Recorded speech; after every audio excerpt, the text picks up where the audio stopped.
Hey everybody, welcome to another Nerds and Squares podcast presented by PvP Fun. I'm the host of the most, Captain Zeus, followed by Lucky and our returning guest, JacobiteGames. Got ourselves a super spicy podcast episode for you guys, which, to be honest, we've been talking about this for probably like a good week or so, just how about we wanted to go over this topic, and it's a Marvel one for you guys. As I'm sure you've all seen, Deadpool 3 released a trailer during the Super Bowl, and we found out Deadpool 3 is now called Deadpool and Wolverine.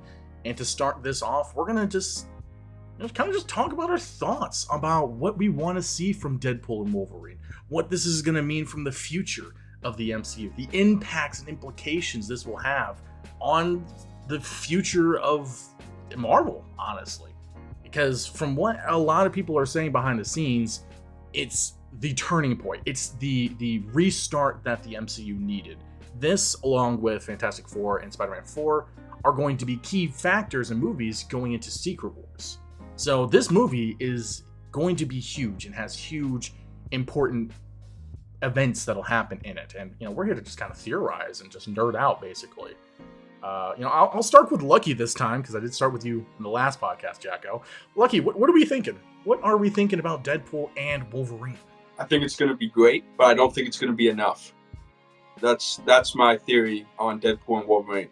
And first things first, right? Hugh Jackman and Ryan Reynolds, they're going to save the MCU for the short term, I will say. Short term, it's not going to be long term. I have a couple fears when it comes to Marvel, right? And I'm sure, we'll talk about them throughout this podcast that we're doing. But me personally, I feel like there's obviously going to be the fan service, right? When it comes to Deadpool and Wolverine, you're going to have the Hugh Jackman and Ryan Reynolds. And those two guys alone can make a movie work, right? Especially as Wolverine and Deadpool. You know what I mean? Like, those two characters, they love those characters. They've been fighting for this for a really long time. So I have no qualms with Deadpool and Wolverine. My fear is, if you look at the nasty trend that Marvel's been doing recently, they put out a movie like Guardians Volume 3. Right, which is a super heart-touching, heart-wrenching story about Rocket, and it gets the fans feeling it, right? And you're like, we want more of this from Marvel. And then they come out with the Marvels, and then they come out with Quantumania, and they come out with these kind of duds, and it's like, you can only be carried by something for so long before the fans start to say, we need something more, right? And we need more of this. So I do feel like Deadpool and Wolverine, they're going to do a fantastic job, and the story's going to be great. It's not just going to be fan service. We know that we're going to get the legendary fight between Ryan Reynolds and Hugh Jackman that they've been long talking about. Those things are going to be fantastic. But what I do not want is for Marvel fans to look at this movie and say, we're going to get this in the next movie. Because that's how they've tricked us now for the last couple of years. And to me, I have to see it repeated, right? I know this movie is going to be great, right? What comes after is what scares me. Are we going to get a 9 out of 10 big blockbuster, lots of fun, and then more of those types of movies and more of that fun and people start to flock to it again? Or are we going to get the dud after Guardians 3? I have to see it now. They've lost my trust in that aspect of being able to do things consistently the right way. And I mean, I just don't see this pulling them all the way out of the mud. I think it skyrockets them, but I think they go plummeting back down shortly after, probably a year. I give it a year, and then they're going to be back in purgatory. Unless they hit on Fantastic Four and they hit on Spider-Man 4.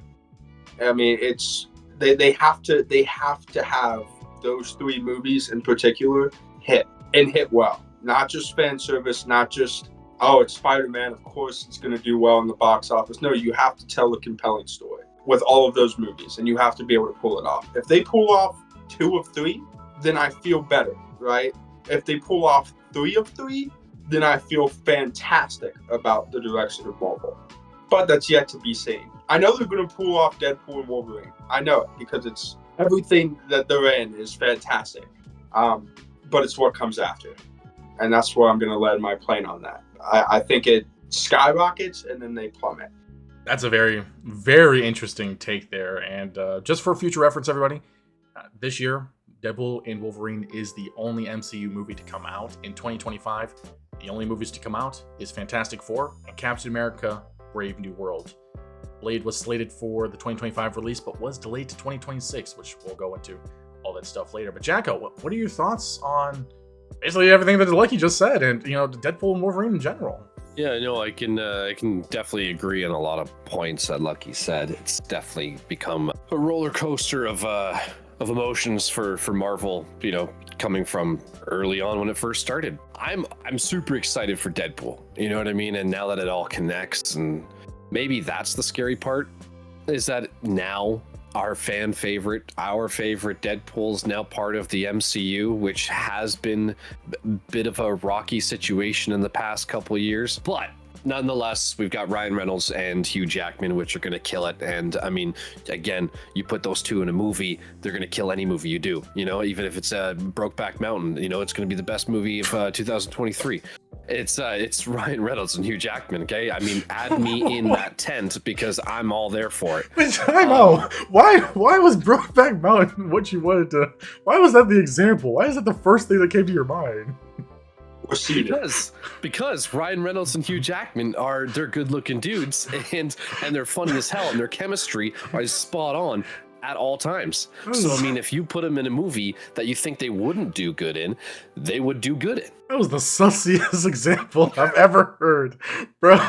Continue, nobody man. Nobody else is thinking Ryan Reynolds and Hugh Jackman just making out. No. Well, god damn, maybe I'm the only one. Lucky, put your hand down. Put your hand down, man. You're not supposed to endorse this. I'm a fan. Oh, sorry, continue. I'm just saying, Ryan Reynolds and Hugh Jackman are going to pull it off. That's all I meant. Yeah, no, I'm super excited for that. I think it's going to be hilarious. They're bringing some characters back that are dead.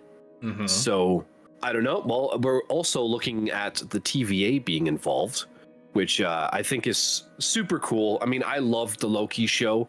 It's probably one of the best ones out of them all. And the fact that this is going to tie into it a little bit, I'd like to see how. I'd like to see why. Is this the same Deadpool? Is this the Deadpool from a different universe? Is this Wolverine from a different universe? I mean, it probably is, but we don't really know that yet. There's a lot of questions, but again, Deadpool's one of those ones where I don't really need the answers yet until I see it. So don't spoil nothing for me yet. I'm telling the internet.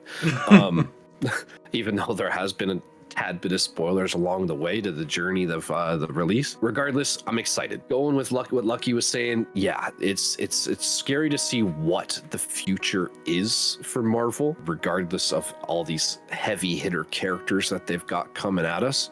Give us a nostalgia Spider-Man 3, with Tobey Maguire and Andrew Garfield coming back. I mean, that's amazing. Again, you said fan service, and we can't keep doing that. You know what I mean? Those are like little treats. You know what I mean? Like you stick with us and be loyal to us. We'll give you some movies like this. You know what I mean? It was like, all right, cool, whatever. But Marvel's was weird.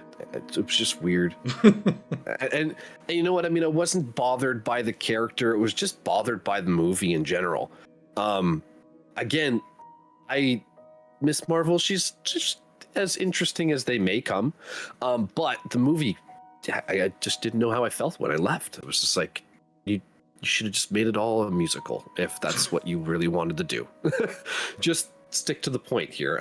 But regardless, I guess we'll only know throughout the next year or so, since Deadpool's the only one we're getting, on what their plans are here. Because, we got Fantastic Four. Again, I think it's going to... Again, I don't know. We'll talk about the cast a little bit, but I like the cast. It's going to be based in, what, the 80s or something like that? 60s, from what I'm looking at. 60s, yeah. Again, we'll go into that interesting. Yeah, that could be interesting. And we've got a lot of characters that, are really, really popular. And but it's the in-between. It's the in-between getting to those big characters and pulling those ones off. So a couple of things about Deadpool 3 that, to my knowledge, has been confirmed. One, we are going to be seeing a variety of different variants of Wolverine.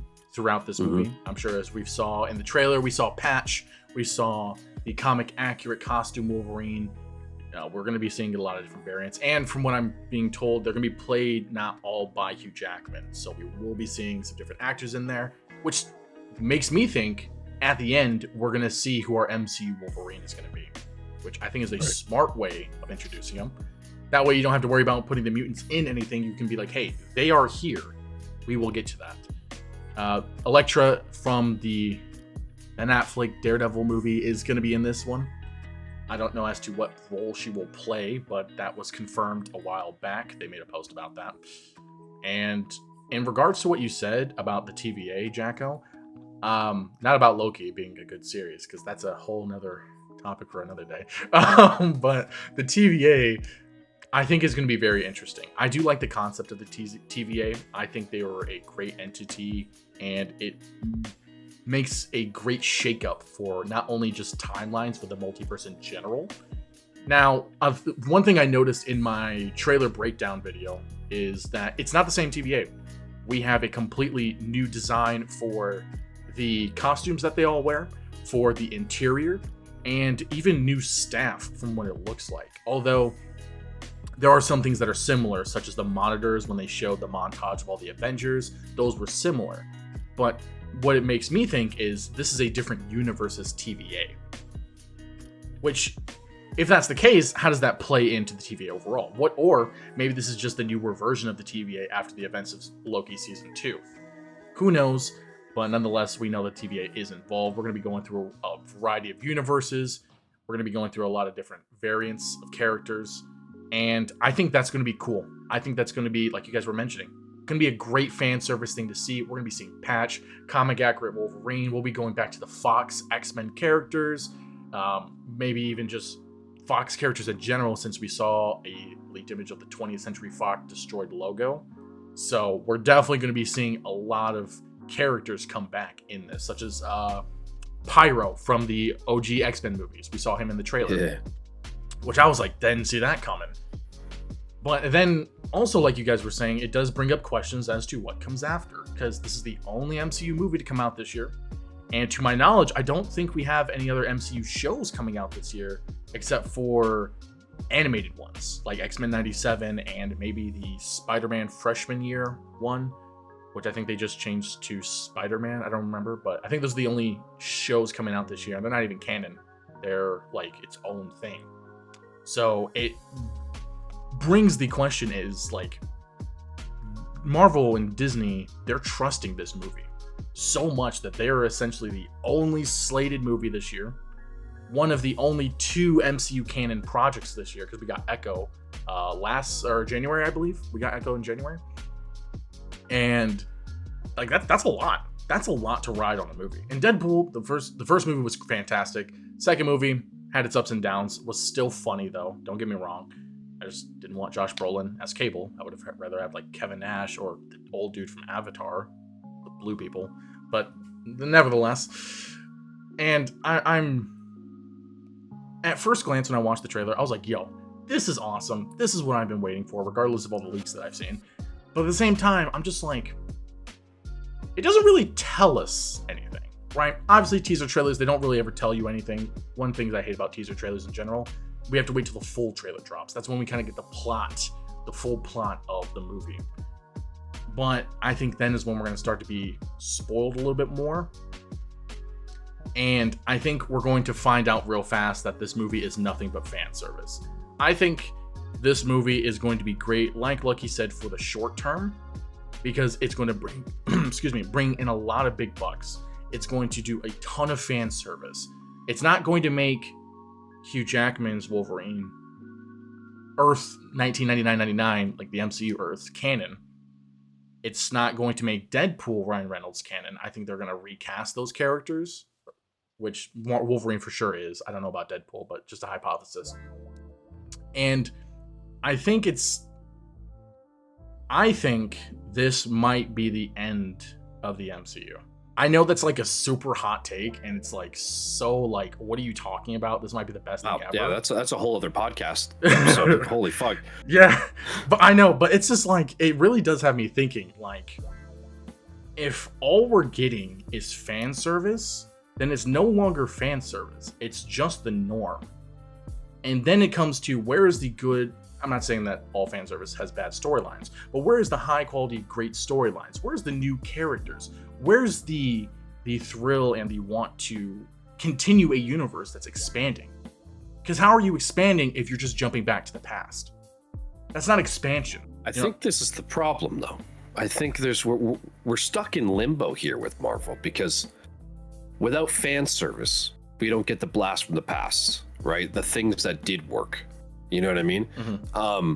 And then we get people complain too when we bring in new characters and that it didn't work, or it just feels weird, or it's not canon, or what's the point if it's not canon, or she's not interesting, or he's not interesting. You know what I mean? Interesting enough to build upon a new universe, right?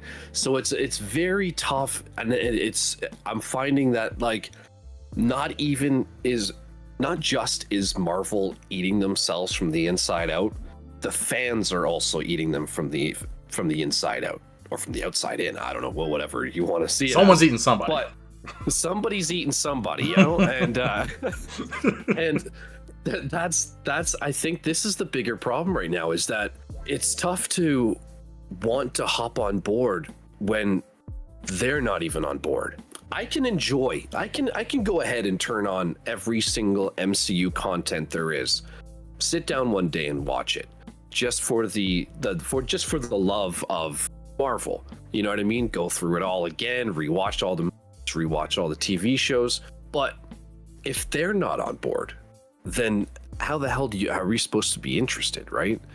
And it's tough on what we want as well. And again, I'll reiterate that lost track of my thought because I thought it'd be funny to do that. So you know what? That's a trend with Marvel. We bring in new guys. They're not good. They're not all good. You know what I mean? So it's tough to want the universe to expand. And then, you know, it's tough to always not want fan service, even though fan service all the time, you know, I'm not saying it would be bad, but I'm not saying it'd be good either. But again, those characters worked, right? So it's like, all right, which direction you want to go? Do you want to just go back to the old school? You want to just restart? Go back to being like Iron Man coming back at you right now, a new beginning? Like, that seems like the only way to do it if people don't want new people to come, but they got to do the new people good. Lucky, go. Well, just to bounce off your conversation starter there, Jack, and I'm gonna take a stroll down memory lane, okay? There's a certain somebody who now heads DC who was a big proponent to Guardians of the Galaxy. And what I want to hit on, all jokes aside, what I would like to hit on is that is my favorite trilogy within the MCU, right? And one of the biggest reasons why is because every story isn't always about the bad guy. Mm-hmm. I feel like when you focus on who they're going up against, right, all the time, and it's, well, we got to overcome this, we got to overcome this, we got to do this, we got to do that. It takes away from the characters. And that's what I think you see a lot in Marvel is they're chasing the next Thanos, right? But if you look at Guardians, for example, the first movie is them trying to figure out how a bunch of misfits are going to work together as a team, right? The second movie plays into Star-Lord's father and the battle that he has within himself of, I want to be there for my dad. I want that parental value in my life, right? But also he's doing these terrible things, you know what I mean? And that cannot be negotiated with, right? And in the third movie, as I mentioned previously, it's all about Rocket. Like, go back and watch that movie. It is literally Rocket's past. And the villain isn't really this, like, massive factor. Yes, he plays a part, obviously, right? And they do have to deal with him. But he's intertwined within the history of Rocket. You know what I mean? And that's why it pulls at the heartstrings so bad. Is it's not like he's this Thanos level threat. it's more so he did something to this character a long time ago, right? And now everything is resurfacing. And now this team that is solid has to look out for their brother or look out for their comrade. And it's heart-wrenching to watch this. You know what I mean? And it's him reliving everything. And that's the story. The storytelling is what needs to improve with Marvel, right? Yeah. You have a lot of fascinating characters. You could still put in a lot more fascinating characters, right? But I want movies to make me feel something, right? If I don't feel anything leaving the theater, then I always mark that down as it wasn't a great movie. I have to leave feeling like something, whether that's joy, sadness, anger, whatever it is. I have to feel something, and I feel like with Marvel, it's too hit or miss, right? It's you have Guardians 3, which brings a grown man to tears. You know what I mean about this guy that you grew up with. You know what I mean? Rocket Raccoon. The past what 8 years or so, and Bradley Cooper being the voice of him, and everything just working really well together for that. And it's this full culmination of this team, right? And what Rocket means to this team, and what it means to the fan base, you know. And a lot of people were shaken up in that theater after that movie, you know. And that was the last time that I left a movie theater feeling like a Marvel movie touched me, right? The Marvels didn't make me feel that way. Quantum Mania didn't make me feel that way. There wasn't a whole lot of that. And I need to start feeling something from Marvel. And I think that's what DC is going to do, is take over that. And that's what makes me nervous about Marvel, is they got to start doing better storytelling and tell us about these characters. Don't just throw a big bat at them and have a bunch of cool CGI action scenes. No, I want to know what irks that character. What is bothering them? What is that mountain that they have to climb before the credits roll? I just hope it's not the Brokeback Mountain. Hey, me and Jacko are starting. I don't want to see any fan fiction of that circling around with the BP Fud logo. It'd be like written and illustrated by Jacobite Games and Lucky. No, but I will say though, one of my favorite MCU movies is The Winter Soldier.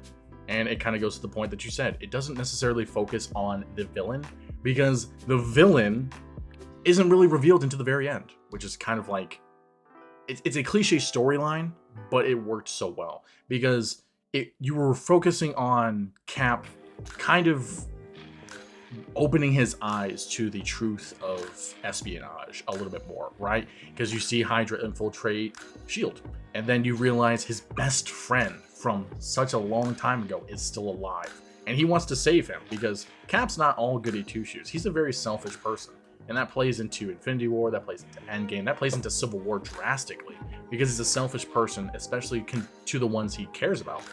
And that's like, it's one of my favorite stories because of just how well the story was told, just the action, the choreography, everything about it was just so good. And after Endgame, I didn't see that from movies often, right? Despite what Lucky wants to say, I saw that in Eternals because that movie was really good. I know you do not like that movie, but I love that movie. It is so good. It did a better job at a team-up movie than Avengers did in the first one. I'm not even gonna lie. Like, Avengers needed a whole phase to build up to a team-up movie, and Eternals had a whole movie of them right there, and we got to love every single character, see amazing action, and see all their powers on display, as well as feel for when some of them died, and build up to a sequel. Like, that was a better build-up team movie than Marvel or DC, respectively, and I'm a DC fan, has done. And it did it in one movie with a bigger cast. It was like eight Eternals. It was ridiculous.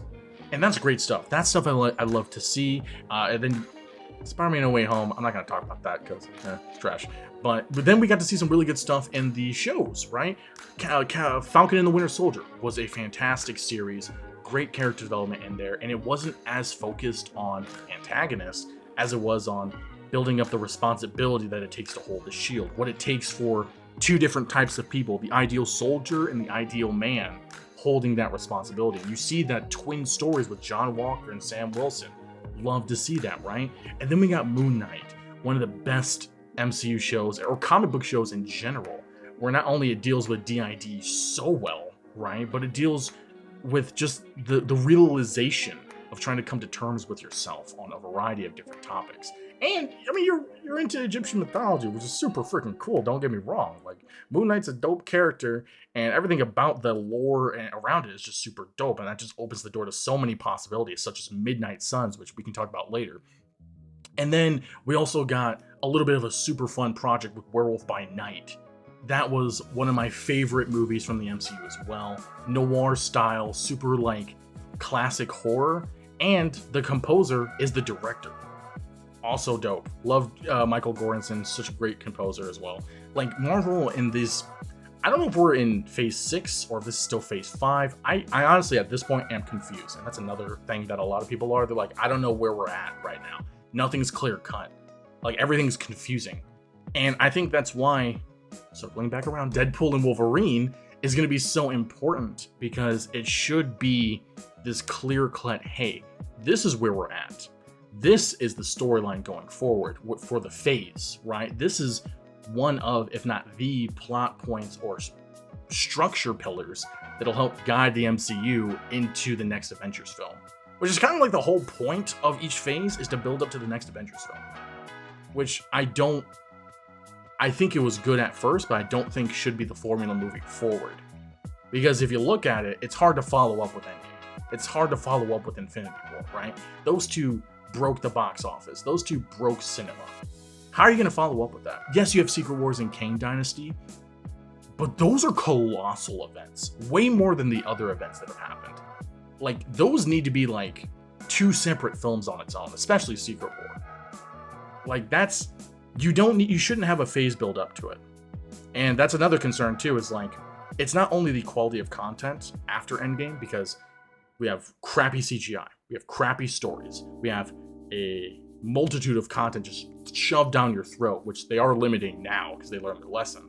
But that was the thing, it's just like, you gave us too much, and now you're going to start to give too little? Is that what we're worried about? Or are we worried about there just not going to be any? Like, I know I'm throwing out so many different talking points in this ramble, but it's like, Deadpool 3 kind of, if you sit there and think about it, it really opens your eyes to endless possibilities, positive and negative.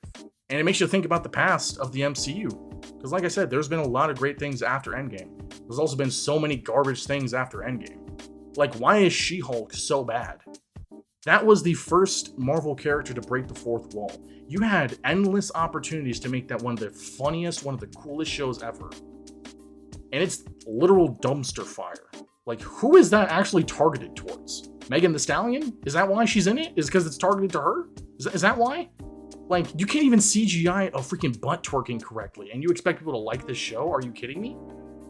And then you give us the Marvels, which, don't get me wrong, Miss Marvel's a cool character in the MCU. I was never a fan of her in the comics, but I like the actress that plays her. She's super cool. And I like Monica Rambeau. She's a cool character. I liked her in WandaVision, despite my opinions of WandaVision. I never liked Captain Marvel, but I thought those two in a movie together would be cool. What was the point of that movie? Like, was that just to introduce the X-Men universes? Was that just to introduce, hey, we're going to be adding the X-Men in here soon? Because, by the way, they teased that in the trailer. They literally debated everyone to go watch that movie because X-Men were going to be in there. It's like what The Rock did with Black Adam. And that's not what you want moving forward. Sorry, I know, ramble. That was a ramble. Go ahead. No, it's okay. I saw your face. You were just like in shock about everything. You were like, wow, this man he's not stopping. But no, I mean, to your point, Zeus, and this is the last thing I'm going to say on this, right? At my core, I am a comics fan, right? That's the core. And I'm a big believer in, originally, team-up comics and team-up stories were meant for fans to go and read and enjoy, but then pick out your favorite characters from that team and dive into their lore and dive into their personal stories and dive into those things. But what happens when a universe is strictly team driven? That's what we're seeing. You know what I mean?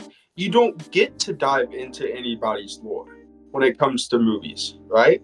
Because it's all team driven. Anything that you know about this character is found out from their teammate halfway through the movie, and that's like this little riff or what, you know what I mean? And that's like a problem, you know? To me, let's if I'm Marvel, if I'm sitting in the Marvel chair after Deadpool and Wolverine, I'm getting back to the basics, man. And to your point, Jacobite, I wouldn't do a full hard restart, right? But what I would do is tell singular stories. You know what I mean? And start building up these characters that we don't even know.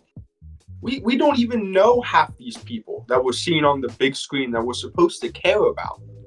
And they're just a part of this culmination, and they have to stop this world-defying threat. And oh my God, I want to know about these guys. I want to know about these girls because, to your point, the Marvels could be really cool.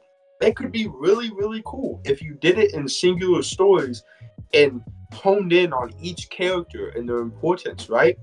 What was the one Marvel's name, Zeus, that you brought up? Monica Rambeau. Yes, Rambo, right? Her whole thing is her mother dying after she came back from the blood, right? And the movie only touches on that briefly. That's something that you could make a film out of, is somebody's pain after the blip. This is one of my big gripes with Endgame. You know, it's one of my big things is there's no feeling of, oh my God, this happened and this was impactful to these people. It's only mentioned very briefly throughout films. You don't really get to see the pain that it caused people. And that movie, I'd go see that movie with Monica and get to witness her pain and get to see how she sees the world post snap. You know, and what did she come back to in that time? You know, what was her life like? I guarantee you it was in shambles. You know, Ant-Man Quantumania could have done a really cool thing, once again, where he is reconciling with his family. And, you know, to a degree, it explores that, but for only like 10 minutes, only for like 5-10 minutes. You know, his daughter is getting into trouble. That's really all it goes into in that film. You know what I mean? It doesn't express how that makes him feel as a parent, how he feels like he failed, which is something that so many people today feel like they're doing. You know what I mean? They feel like they're failing as a parent. That's something that you can draw upon. That's something that people would go to a theater and be like, man, I fuck with this guy. And I'm sorry for cussing because it's not something I usually do, Zeus. You're good. But they really feel like, hey, I mess with this guy. You know what I mean? Because he's going through something that I can see in myself, whether or not he has superpowers and he can shrink and turn different sizes and stuff. I fuck with him because I have those same kind of feelings, and people can draw on those experiences. But if all we have is these big team ups where it's larger than life, right? And they don't have time for us regular people. You know what I mean? There's too much going on. Nobody gets to feel that way, bro. Nobody does. I can't connect with you. I can't connect with any of your characters. You know what I mean? They had a cool opportunity in Endgame to do something with Thor, right? Where we talked about this off camera, Zeus, where they made him Fat Thor, right? They could have discussed men's mental health in that, and they ruined it. They made him a joke. They completely joked his way off that movie, and they haven't recovered since with Thor. Because Thor Love and Thunder happened, and then they go on and make fun of cancer. That's what they did in that movie. That's what they did. He is literally making fun of the girl that he is supposed to love, right? Because she's immortal. Like, that's something that pisses me off. Because as a fan, this is somebody that I love, right? Thor is an awesome character. Chris Hemsworth is a fantastic actor, right? It's got nothing to do with that. It's got everything to do with you gave him a shitty script and told him to go make fun of someone with cancer.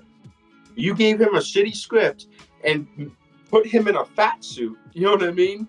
And then made a mockery of him in that movie. You could have explored that. You could have explored what it was like losing Loki. You could have explored what it was like losing Asgard and the people that he loved, Heimdall. You know, you could have done all of that, but they didn't. And that's what Marvel continuously fails to do in my eyes, is connect with the fans. On a human level, connect with us. They don't do that. And they haven't done that since fucking Endgame, bro. Since Endgame. Like, at all. Sorry. Hey, no, you're passionate about it, dude. And I mean, I can't disagree with what you're saying. That's the worst part, is there is truth to what you were saying. Whether it's to some people small, whether it's to others 100%. Like, I do agree with your Thor point 100%. Like, Love and Thunder was an opportunity to make one of the darkest movies in the MCU, right? With Gore the God Butcher. Literally, his name is God Butcher. That's already, like, that's not going to be a happy-go-lucky movie, right? You have Jane Foster come back as Mighty Thor, which that's an amazing storyline, with her having to deal with being Thor while also battling cancer, and the fact that when she is Thor, her cancer is gone, but when she's not Thor, it's back. Like, that was a great storyline I loved in the comics, and then obviously she had a relationship with Sam Wilson, which I thought was very unique. I was a fan of that. And kind of like what you said, they just played it off, really. Like, they made him a joke. They gave crappy CGI, really bad story. They made the God Butcher a freaking wimp, essentially. Like, sure, he killed some gods off screen, but we never actually saw him do anything bad. We never saw him do anything to make me fear him. And that's another thing, too, is like, they're like, hey, you're supposed to like this character. Hey, you're supposed to hate this character. You're supposed to fear them. You're supposed to admire them. But they never give you a reason as to why. And I'm sorry, that's another tangent. Jacko, I know you have stuff to say. I'll let you go ahead and speak up, too. No, these are all great points, because it's exactly what we are all feeling. Maybe some don't know how to describe how they're feeling, but it's exactly what I think we're all feeling. I mean, like, for the longest while now, I've been really, really relating to the ground level superhero content when it comes to now, Zeus, you probably have opinions on this one too, but Hawkeye. Oh, I really enjoyed Hawkeye, because it was ground level. It wasn't in space. We weren't dealing with these super galactic fucking beings of any sorts. It was just Hawkeye. You know, he's been in it for a long time. He's not much in it anymore due to, you know, he's getting old, you know, and now he's teaching a protege, and, you know, but still dealing with, you know, bad guys, you know, and losing his hearing. Like, there was a lot going on with him. And it's like, okay, you know, I can relate to this. This is what Lucky was saying. This is his pain about not being able to be the Hawkeye he used to be. Or how long does he have left to be Hawkeye before he's not anymore? You know what I mean? Who's going to replace him? You know what I mean? How are the Avengers going to be without him? I mean, like, but that's not the point. But it's those kind of down-to-earth stories that I think hit home to a lot of us now, rather than before, when we were probably looking for something absolutely insane, where it's like, yeah, give us Thanos, and, you know, and give us space stuff, you know, and things we might not understand, but we'll try to understand it as long as you help us understand. I think right now we're just, give us some ground level stuff where we can just relate, you know, and then build off of that, because it's like fishing. You know what I mean? It's like fishing. You know what I mean? You got to sit there, be patient, and bait us in, right? If you ain't baiting us in, we ain't biting. And that's the thing, right? And then that bite is that movie that's super exciting that we've all been waiting for. But, you know, it's catch and release, right? You got to do it again. We're back to fishing again. You know what I mean? And that's just my little thing. I mean, I agree to a lot of the things both of you were saying, you know what I mean? And it's there's so much detail and lore to use on certain characters that have such a massive world that they should be honing down on. I mean, like a whole series on, again, we were talking about this with DC, right? Batman's got an incredible amount of villains. Just hone in on the Batman universe. That's it. If I saw nothing else for a little bit, that's fine. Start creating around that universe. You know, and it's just, yeah, with other characters, it's exact same. Like you were talking about Guardians of the Galaxy earlier. You know, we didn't get into Drax's story whatsoever. You know what I mean? And again, if we had the blessing of having more Guardians of the Galaxy movies, I assume maybe we would hit each character's lore. I would hope that would have been the plan. You know what I mean? So with that, I feel like we would have got that, but you know, but yeah, there's so much villains. I mean, Spider-Man, they're kind of doing that. You know what I mean? They're kind of hitting certain degree to villains. There's so much more, but then we'll talk about this later. But then there's the whole Sonyverse trying to put their foot in all this and kind of just, oh God. I don't know. Anyways, all I'm saying is, yeah, I agree to everything you're saying and more. You know what I mean? And it's more of that character I want. I want more of that character. But again, they're not giving us anything of certain characters as well. Talking about the Marvels, I loved the Miss Marvel show. It was childlike. It was innocent. You know, it just brought me back to my high school years. My high school years were terrible, but I mean, maybe it would have been good. But it was just nice. It was heartfelt. It was like, you know, just watching somebody become an Avenger was just like, I mean, we all wanted to be a superhero at some point. This is it, right? And then getting Miss Marvel or Captain Marvel in it, it's all right. We already kind of knew her from the movie before, but the Rambeau, it's like, well, I know how she got her powers because that was briefly talked about. Again, you said she lost her mom. We figured that out briefly. We don't know much about her still. You know what I mean? Again, there wasn't much detail given to us about her to want me to feel for her. I don't care if she's in a black hole anymore. One, because now we get X-Men. But two, like, there was just, if she died, it was fine. I didn't care. You know what I mean? And that's just the thing. I don't care. And maybe some people do. Maybe some people read more of her comics or storyline or lore than most. But, you know, we're catering to a large amount of people here that are part of this MCU community universe, right? That we want to follow along. You know what I mean? As much as possible. I know we can't catch everybody, but, you know, you got to help us all linger on and, you know, what we can keep enjoying until you blow our fucking minds again. You know what I mean? And maybe we're just not getting that. And we're not, though. We're not getting that after Endgame. But, yeah, no, I agree. I will say one thing before we move on to the next topic here is I do agree to the fact that a lot of us MCU fans want more ground level storylines. They want more ground level stories. Because let's be honest, most people that are in the MCU now have been here since the beginning. Right? Most of us started off as we were a lot younger and have gotten into this as a lot older. And as we grew, so did the stories, as there was a trend up until a certain point. And then we started to just get a bunch of comedies because whatever. But I think that's why the Netflix series did so well, because each story, first of all, was dark.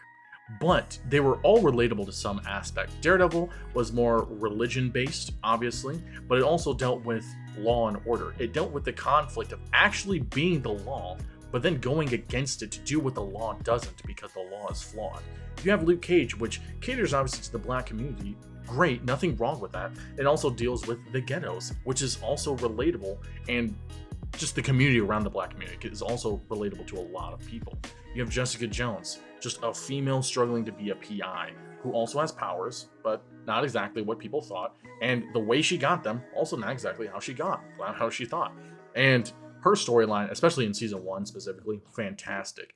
Iron Fist, it's kind of the cliche rich kid kind of story, but it does delve into the mystical aspect. It does deal with him trying to reform himself and others and his own company. You know, it's a little bit of a lighter version of Batman, if you will. So obviously there's something there for everyone in that Netflix series. And they all were more ground level. They were a lot more relatable because they felt a lot more real. There's a lot more real stories. And I think that's just a key aspect, is that people don't care about whether or not they're going into space. People don't care whether or not, oh, I saw them in this TV show and that TV show and that movie, so I need to like them, right? Well, another reason why I liked the Eternals was just because of how intense the story was with the familial theme and the betrayal. Like, the fact that you have this family who's been around for so long slowly start to die off because of a variety of threats and having to acclimate into the human world, and you see their influence and their conflicts not only with each other but with the humans, right? Some hate them, some regret working with them, right? Some love them. And it's just like you can explore all of these in so many different movies and shows with so many different characters, because in the comics, like as we mentioned, like there's a lot of storylines. You have a plethora of content to base your stories off of. And I think that's one of the most disappointing things. Again, last thing I'm going to say is you have all this to base off of and you're giving us garbage. But we shall segue into our next topic, because otherwise we are going to be on this exact same topic for a while, and I know we want to talk about other things and stay a little bit more positive. It's the Fantastic Four casting. We mentioned this early on in the podcast. We found out who our Fantastic Four cast is. We have Pedro Pascal as Mr. Fantastic, aka Reed Richards. Vanessa Kirby as Sue Storm, aka the Invisible Woman. We have Joseph Quinn as Johnny Storm, aka the Human Torch, and Ebon Bach Moskrat, something like that. Anyways, him as the Thing, aka Ben Grimm. And I'll start this one off, honestly, because I do want to get my opinion out there first, because I know you guys are going to have a lot more to say. I liked the cast a lot up until we hit Pedro Pascal. I was like, the Thing, I honestly think that guy's a good actor. I haven't seen him in too many things, but from the clips I've seen, I think he'll be a pretty good job. I love Joseph Quinn in Stranger Things, and I think this is going to be an amazing, huge break for him. I think he deserves this role. And honestly, I love Vanessa Kirby. She's hot as frick, and I loved her in Mission Impossible movies, so I think she's going to do fantastic as Sue Storm. And that's when I hit the Mr. Fantastic cast. I was like, excuse me, Kevin Feige. Sorry, Captain Zeus here. I was just wondering why we're not going with the John Krasinski cast. You know, the one everybody has been wanting and asking for a while, and you kind of killed off in a 10-minute sequence in Doctor Strange Multiverse of Madness. You know, I was just wondering why we don't have him as our current Mr. Fantastic. Because in my opinion, I think the best cast would have had, honestly, Johnny and the Thing. You can leave. I'm cool with that. But the best cast would have been Emily Blunt as Sue Storm and John Krasinski as Mr. Fantastic, because you have an actual husband and wife playing husband and wife. And that's fantastic because they're both great actors. They have amazing chemistry with each other, obviously. And they're just going to do great. Heck, you could even have John Krasinski direct the movie because he's a really good freaking director. If you haven't seen A Quiet Place, you should watch it. And then obviously, because we have Namor and Doctor Doom, there's going to be a lot of love conflicts with Sue Storm. Great actors for all of them as well. But I'm just like, this is not exactly what I was thinking. It does disappoint me a bit because it might... Well, we're getting a script overhaul because the initial script just got scrapped. Rumor has it it's because the Fantastic Four movie was going to be focusing on Sue instead of the team. And it was going to be more her-oriented instead of team-oriented, which I'm just like, that's the most retarded thing I've ever heard in my life, but whatever. So we're getting a new script overhaul here, which is great. I'm excited for it. I'm excited to see what we get. As we saw from the image, we also have Kirby, the lovable robot. We're going to see him make a debut. And it's supposedly in the 1960s, supposedly. I'm not too sure as how I feel about that, to be honest. But again, that's my thoughts on the cast. We'll go more into the other aspects a little bit later. Jacko, what are your thoughts on the casting? I'm excited for like the cast. I mean, at least Pedro Pascal. I mean, I'm just confused on if I'm going to like it or not. I mean, I'll give him the chance because there's a lot of actors out there that I was worried about too. Pattinson, but he pulled it off. He's a bit younger, he can pull that off, but I don't know. I just watched The Last of Us. You know what I mean? I just watched him in that. You know what I mean? I just watched him in Mandalorian. I just watched him in Game of Thrones. I just watched him in a lot of stuff that are iconic roles. Why is he going for another iconic role? You know what I mean? I don't know if he wants. Maybe he does, but I feel like somebody else could have wanted that a lot more. The Krasinski, I mean, again, perfect role. Again, the wife, perfect role as well. lo and behold, my hopes for that were gone when they killed him. But again, Ebon, I think he's going to do an amazing job as Thing. He's in one of my favorite Bear. It's so good, and he's been around for a long time. Again, an actor I realize was around for a long time until I saw the Bear and went, oh my god, he's in all these other movies, and I didn't even. Yeah, and again, Stranger Things, and then I think it's going to be interesting. This one, I would be afraid. I don't know. Fantastic Four's had a rough go. It's had a rough go. And the latest Fantastic Four makes the first ones look amazing. So, I mean, the first one was good. It's just the sequel no, the to first that ones one. were good, but I mean, like, you get to that second one, you go, oh yeah, you're right. The first ones are better than the second one. It's not evolving. They haven't gotten any better. And we're basing this off of 2003. 2002. So that's, the CGI is a little off, 2000s movie. So it's not saying a lot. But I don't know. I'm excited. Again, Fantastic Four is a very popular comic. It's very popular characters that are involved in this group.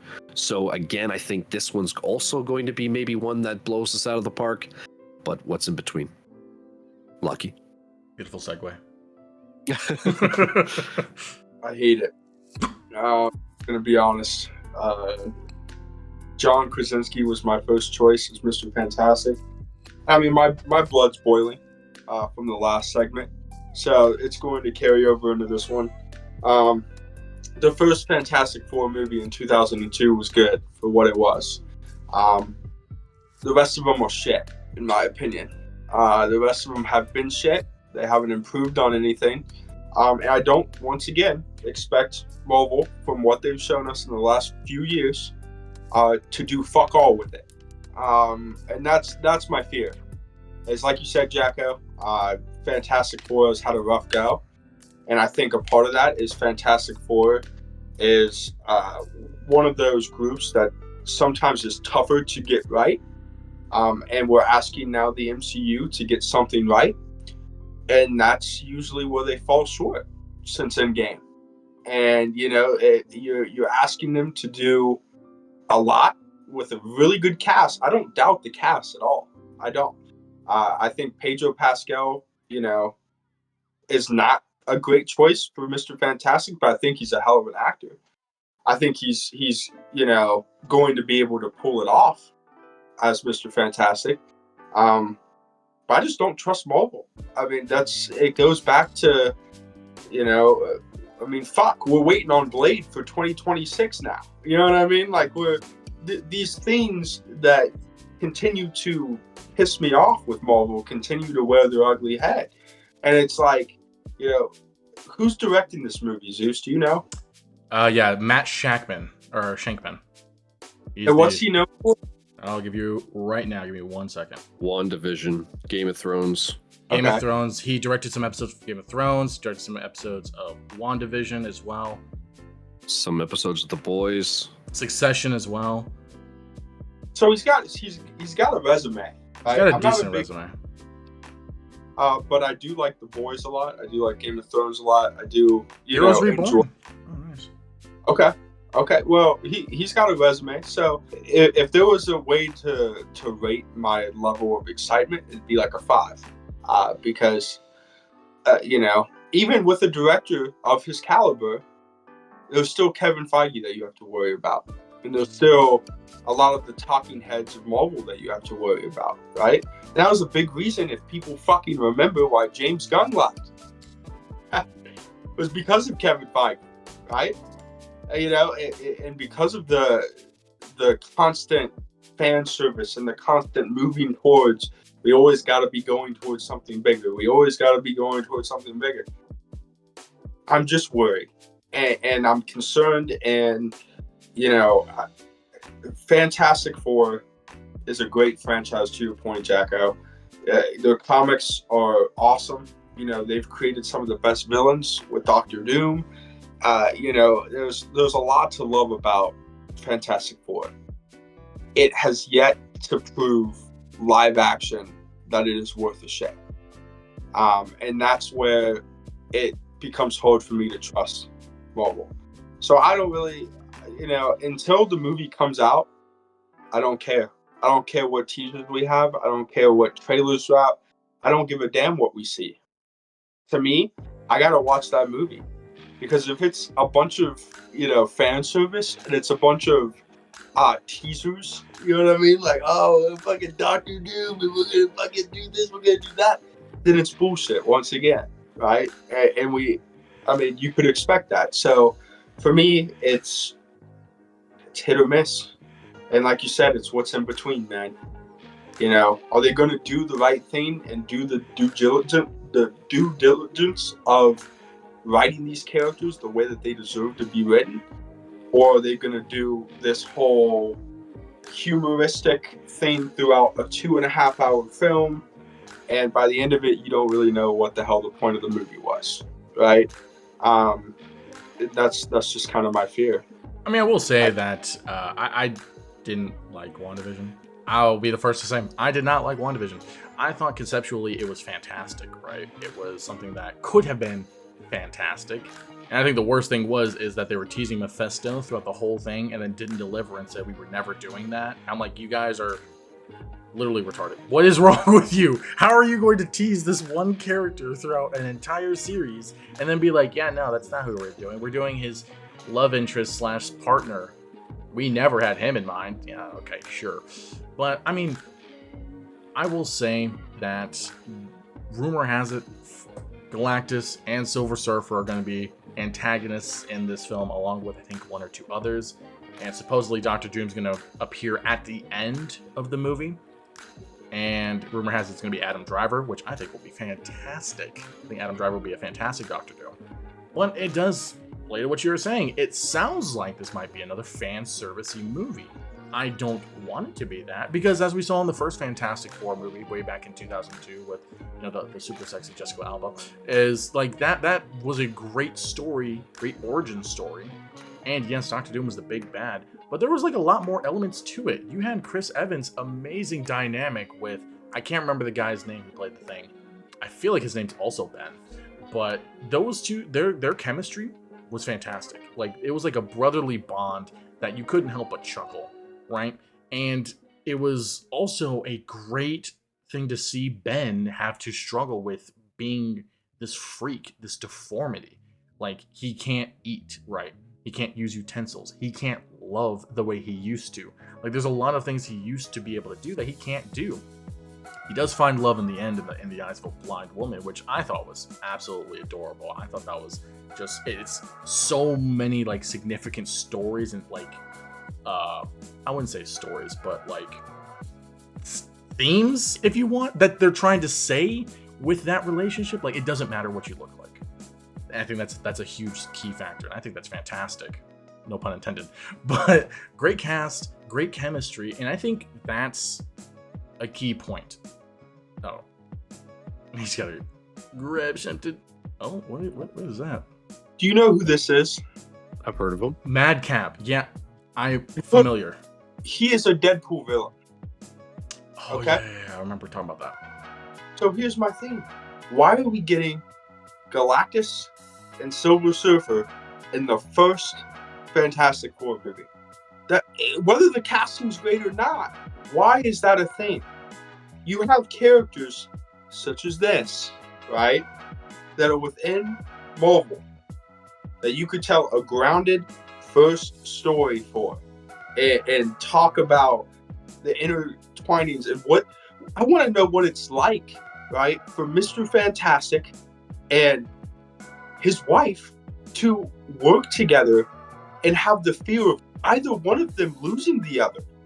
You know what I mean? And how does that work? And how do they balance that work-life relationship? How do they do those things? I want to see what it's like for Johnny, with Sue being his sister, right?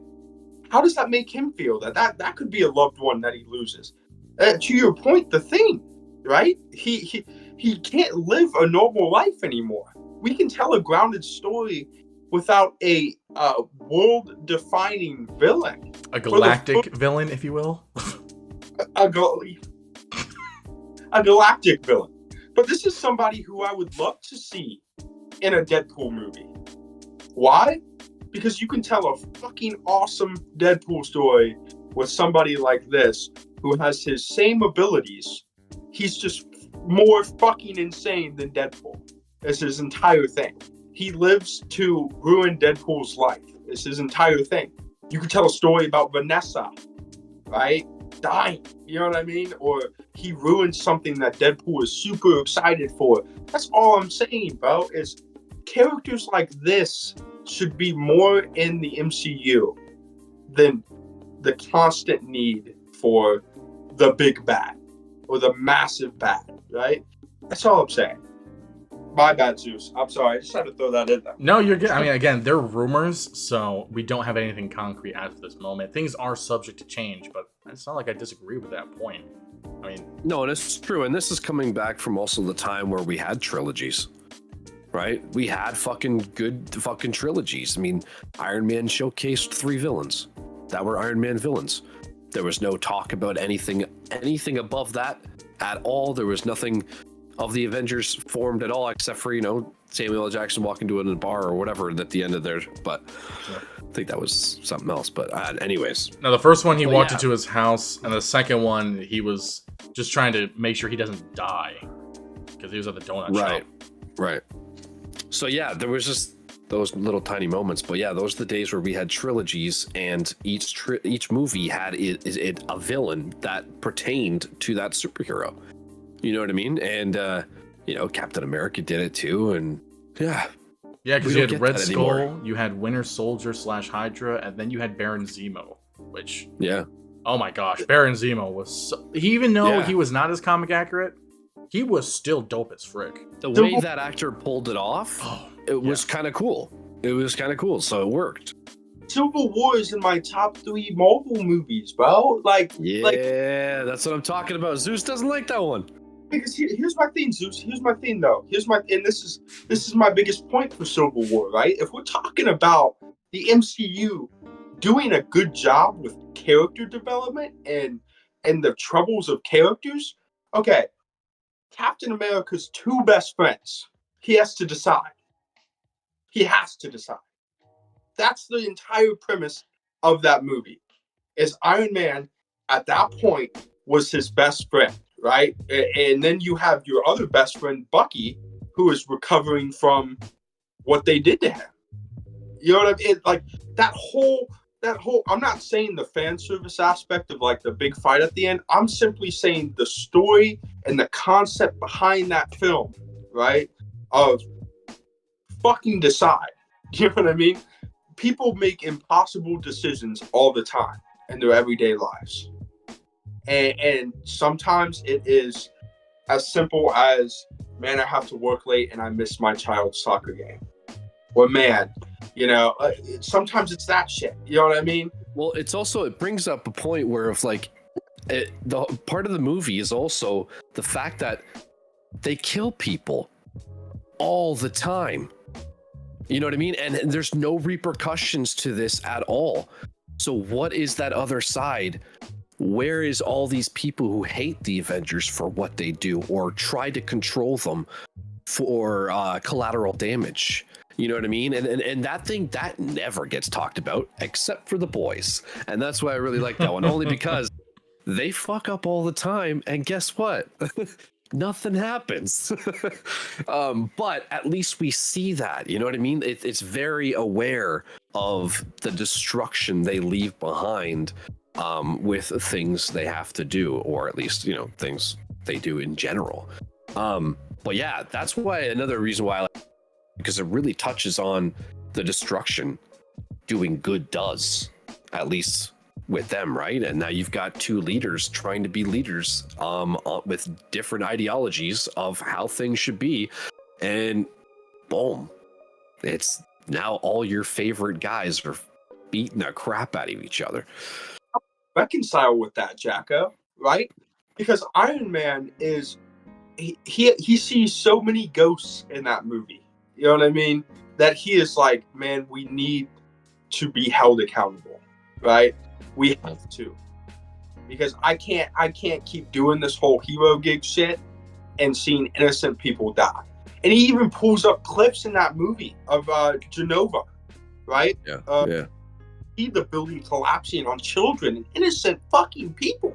Like, and how does that hurt somebody like Iron Man? You know what I mean? And then you see Captain America dealing with it in the form of it's a necessity. It's a part of war. It's, you know what I mean? It happens, and these things happen, and that can't shackle us, right? And you see those two worlds colliding. How do they meet? You know what I mean? How do those two way different perspectives meet in the middle? And that's what the entire film dedicates itself to. And I'm not saying everything was perfect, Zeus. To your point, I'm sure you're going to say something. But, I understand that the movie wasn't perfect, and there was some fan service things here and there, and the whole Spider-Man at the end and shit like that, you know what I mean? And all that kind of stuff. But the premise remains of 95% of that movie was like a massive sibling fight. If you look at it, right? You have a massive disagreement, morally with your sibling. Sometimes you got to go into the backyard and hash it out. That's what it is, man. You know what I mean? Like, that's what it is on a big scale. And I love that. We haven't gotten that. That's my whole thing. It's like we can't see ourselves in any of these people anymore. They're too big. They're too busy. Do you guys want me to say my opinion on Civil War? Because I can totally go to the next topic. Because it only depends if you want to give your opinion on Civil War. I'll just say a couple of things here. All right, I'll just say a couple of things. One, I would not say Iron Man and Captain America were best friends. If anything, Black Widow and Captain America were best friends. They were literally as thick as thieves. Iron Man was kind of like just I would say maybe just a close commander. Like someone that you're cool with, but you're not cool enough to share your deepest, like your secrets like he did with Black Widow in the previous movie. We saw them literally close as frick, which is why I kind of was hoping they would continue that love story between them throughout the movies, because they sure as heck put the seeds there in Winter Soldier, but they didn't. They gave her the Hulk, which was the stupidest thing ever, but whatever, I'm not going to go into that. But yeah, like the comic Civil War, and I know it's hard to not compare the comics because it's obviously going to be a letdown for the most part. But this is one of those times where I compare the comics and I'm like, what the frick? Because the comics was way better. The reason why the Civil War happened was because an entire elementary school got blown up because these D-list heroes took on these B-list villains who was holding back and decided to just lose it all because they're tired of being beaten up all the time. It freaking blew up a whole elementary school. That's intense. Sure, the UN embassy blew up, but honestly, that was just a pretext to get Black Panther into the MCU. If I'm being honest, you take Black Panther out of that, it probably would not have been as impactful. Because again, people die all the time. Look at freaking Agents of S.H.I.E.L.D. Age of Ultron. Look at Winter Soldier. There have been a lot of giant places that have died, and a lot of people batting an eye, which, yes, I know, is one of the points of the movie. However, it wasn't as significant as any of the previous movies, or even after. Like, even after, there's way bigger events that happened that no one says jack about. That's one thing I liked about the Civil War, or Agents of S.H.I.E.L.D., was that it delved into the Sokovia Accords and its impact on people, specifically in humans. Again, side tangent, not going to go into that right now. But the Civil War in the comics was way bigger. You had a larger cast. You had people betray and actually kill other heroes, because it was genuinely heroes against heroes. Obviously, villains were involved too, but you had the Iron Man faction and the Captain America faction. You had Spider-Man flip sides. You had Punisher flip sides. You had Cap die. I mean, obviously, there was also an issue where at the end Iron Man died, but you had them literally channeling people into a different dimension because of Mr. Fantastic siding with Iron Man. Like, there were so many great team-ups and cool moments, and this was such an intense, literal civil war. This was not a civil war in the movie. All they did was fight at an effing airport. Like, there was no actual conflict here. Sure, it was just a continuation of Winter Soldier, because they were trying to get Bucky back. They were trying to be like, hey, you need to fix yourself. You know, it's basically just it was Winter Soldier 2. It wasn't Civil War, because it was all about Bucky. It was all about Cap trying to get Bucky and save him. Sam's back again, trying to help Cap out and basically be another best bud, because, foreshadowing. And yeah, we got Baron Zemo, one of the coolest villains, as we mentioned earlier, in the MCU. And I know this is also like a topic that we were not initially going to talk about either, but this happened to the DCU podcast, so we're going to keep going with it. But like, I hated that the fact that he was like that was because of Sokovia. It's because that his family died in Sokovia. I thought that was stupid. I felt like that could have been worse. It should have. That sounds effed up, but I think his backstory could have been darker. Like, it could have been tied in a lot more with Captain America. The fact that his ancestor fought him in the OG World War II and died, and then during Winter Soldier, his family went up against them in the form of Hydra and died. He was never actually a part of Hydra, but he's gonna try to finish what they started and kill the man that's been killing his family. Again, that's just like a off the dome like example, but I feel like that could have been way more deep-rooted and more intense than the Sokovia incident. Because I'll be honest, no one cared about that backwater that backwater freaking country. Like, yeah, that's where the freaking twins came from, but again, like, we don't really dive into this, right? Like, it wasn't actually a civil war. It was just a civil conflict. That's really what it should have been. It's Captain America's civil conflict. Because in the end, nothing changes. Because they still go ahead with the Accords. You have the Cap faction gone rogue. You have the Iron Man faction just doing what Iron Man factions do. And no one actually died. Like, there was no real impact in there. It was just a way to get Black Panther into the MCU. It was just a way to get Spider-Man into the MCU, which, again, was last minute as well. And it really did not achieve, in my opinion, anything significant. Because even after that, you go into Infinity War, where they're trying to recruit them. The same people they were up against, for a valid reason. But after Endgame, the Sokovia Accords are never really mentioned again. There's no giant impact on it. You have the Hawkeye series, where she is quite literally doing what they did pre-Civil War, and she's not getting registered. Right? You got Miss Marvel, she's not registered. Captain Marvel, not registered. Monica Rambeau, she works for SWORD, so that doesn't count. But like, there's a lot of characters, new characters that they introduced that aren't registered. What are they going to do about that? And it's not like they're hiding. They're pretty obvious out there. They're obviously doing what they're doing. So it's like, there was no impact. That movie there was no point to it.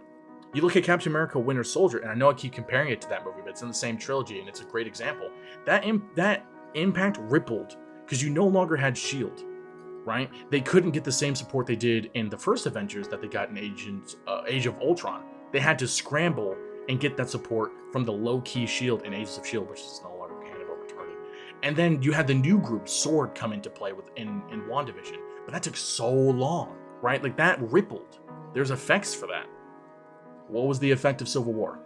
You know what I'm saying? Like, also, the CGI was just garbage. I'm not gonna lie. CGI was horrendous. It was obvious that they did some last-minute reshoots, last-minute CGI changes, and it just didn't hit.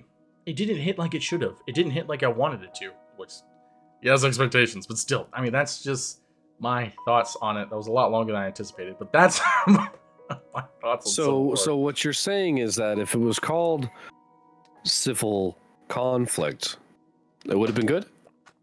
No. No, but they might as well have just called it Civil Conflict. I probably would have enjoyed it better. I was going to say, so all that movie was missing was John Bernthal, for real. Honestly, if he would have just shot Spider-Man, I'd have been like 10 out of 10. Not gonna lie. Because, I mean, the fight scene with Winter Soldier, Cap, and Iron Man at the end was cool. I mean, RDJ's a fantastic actor, so, and when that scene happened where they saw what happened to his parents, oh, you could feel for the guy. Like, don't get me wrong, that was a cool scene.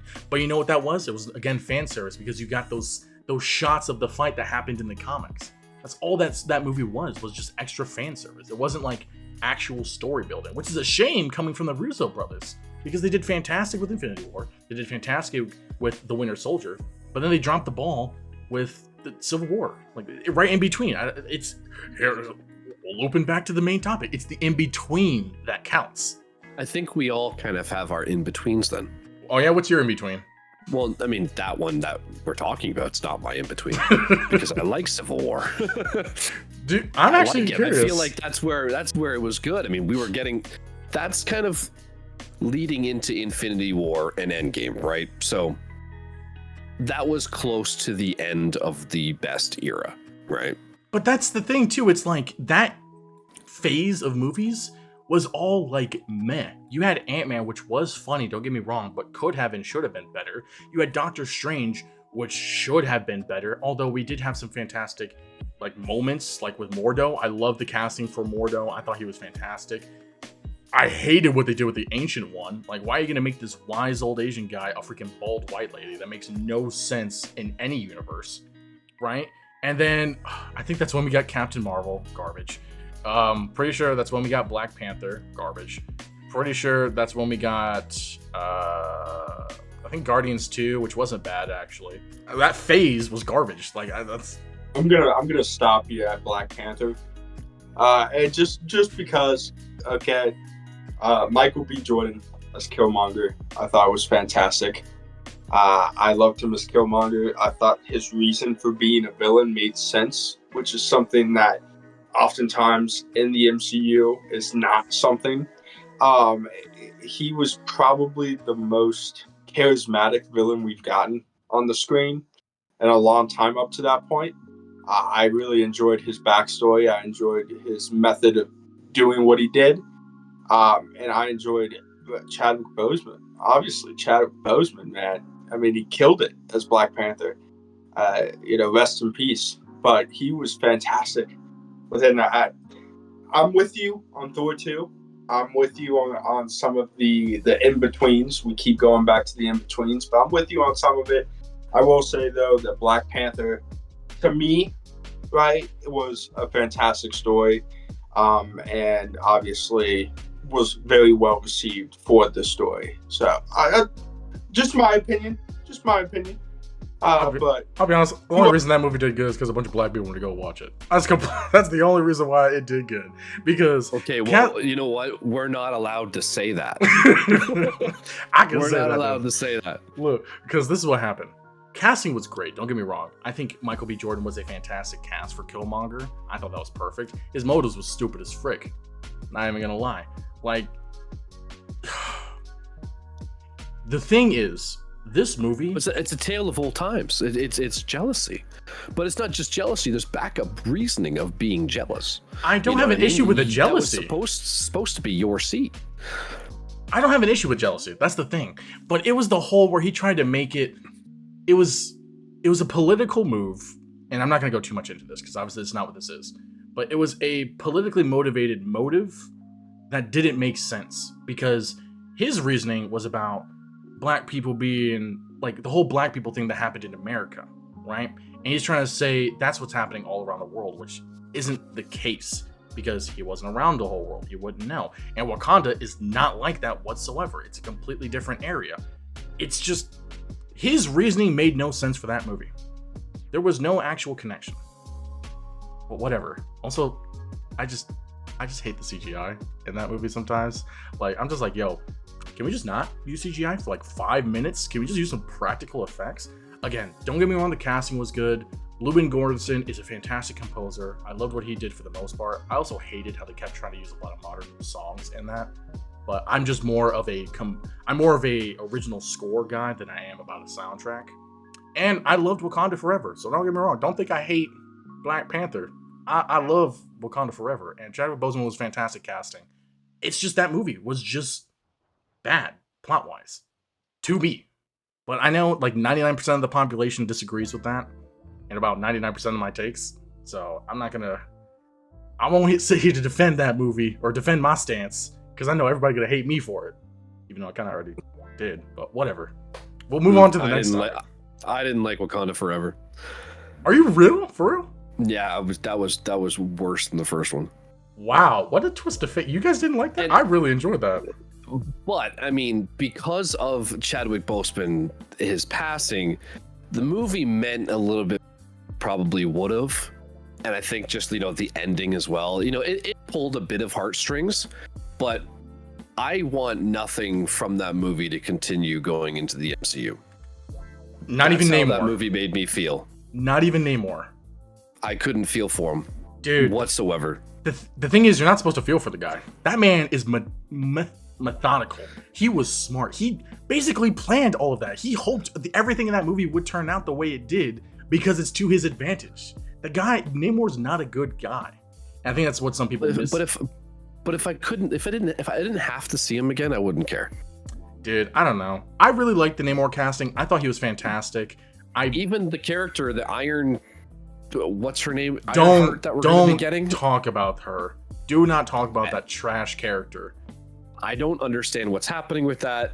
This is what we're doing. This is what they're doing. Because the comics did this, they're like, hey, here's Iron Man. Let's get a black Iron Man, a black woman Iron Man to replace him. And then everyone's like, this is garbage. And they're like, okay, what kind of face? Iron Man 3 would have made more sense. That's what everyone wants. They wanted him to be Iron Lad, and I would have rather have him take up the mantle because it's kind of like the storyline with Captain America, where Sam's a better guy than a better soldier, and he would have been like a better person than a better billionaire, if you will. I don't know how you would have explained that, but I would have rather have him as Iron Lad and then lead the like next Avengers or the Young Avengers. That would have been cool as frick, right? I don't care about Ironheart. Garbage character, garbage suit, whatever. I don't like her. Also, Yuri, his sister, Black Panther's sister, she's not a good person. She their relationship is complicated in the comics, but I'd rather see her as an antagonist than her as a hero because it kind of like brings a lot more complexity to it. Yeah. But I think we're divulging from our main topic, which was the in-betweens. Yeah, well, I mean, that one's in between. But no, anyways, we should probably talk about some things that are coming. Yeah, let's I think one of Lucky's favorite movies that he got to watch recently is part of the Sony universe of Spider-Man characters. Oh, you gotta love that universe, right? And you have to love that in Spider-Man 4, the rumor has it that wait, come back, guys. Come back. You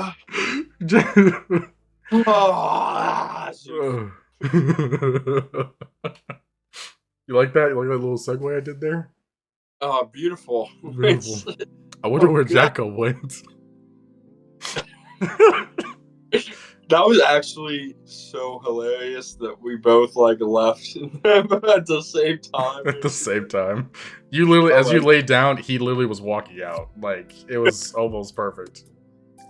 What I was saying, before I was rudely interrupted, is that Spider-Man 4, supposedly, is going to merge the Sony universe of Spider-Man characters into the MCU. Yeah. So, and it's going to be the culmination of what happens in Daredevil Born Again. So, I don't know what Spider-Man 4 is. From what I'm understanding, Spider-Man 4, from what I hear, is Kingpin's going to be involved. And yeah, the emerge from the Sony universe, which, again, I said it earlier, they should just scrap. They should just stop. Honestly, here's the thing. The first Venom movie was entertaining, but it was like a 5 out of 10. I don't think that movie was good enough to get a sequel, let alone a threequel, right? I did not like the fact that the trailer called them symbiotes and then had to redo it and say symbiote. Like, if you can't even say the freaking creature's name correctly, is that Venom right there? Is that a Venom necklace? If you can't even say the creature's name correctly, that's already a red flag, be honest. And Tom Hardy, I love as an actor. Don't get me wrong. He's not Eddie Brock. He is not who I imagine as Eddie Brock to be. Also, I don't know. There was just a lot of things wrong with that movie. And for some reason, people were like, hey, this was cool. Let's keep doing Spider-Man villains without Spider-Man and not make them villains. We'll make them anti-heroes.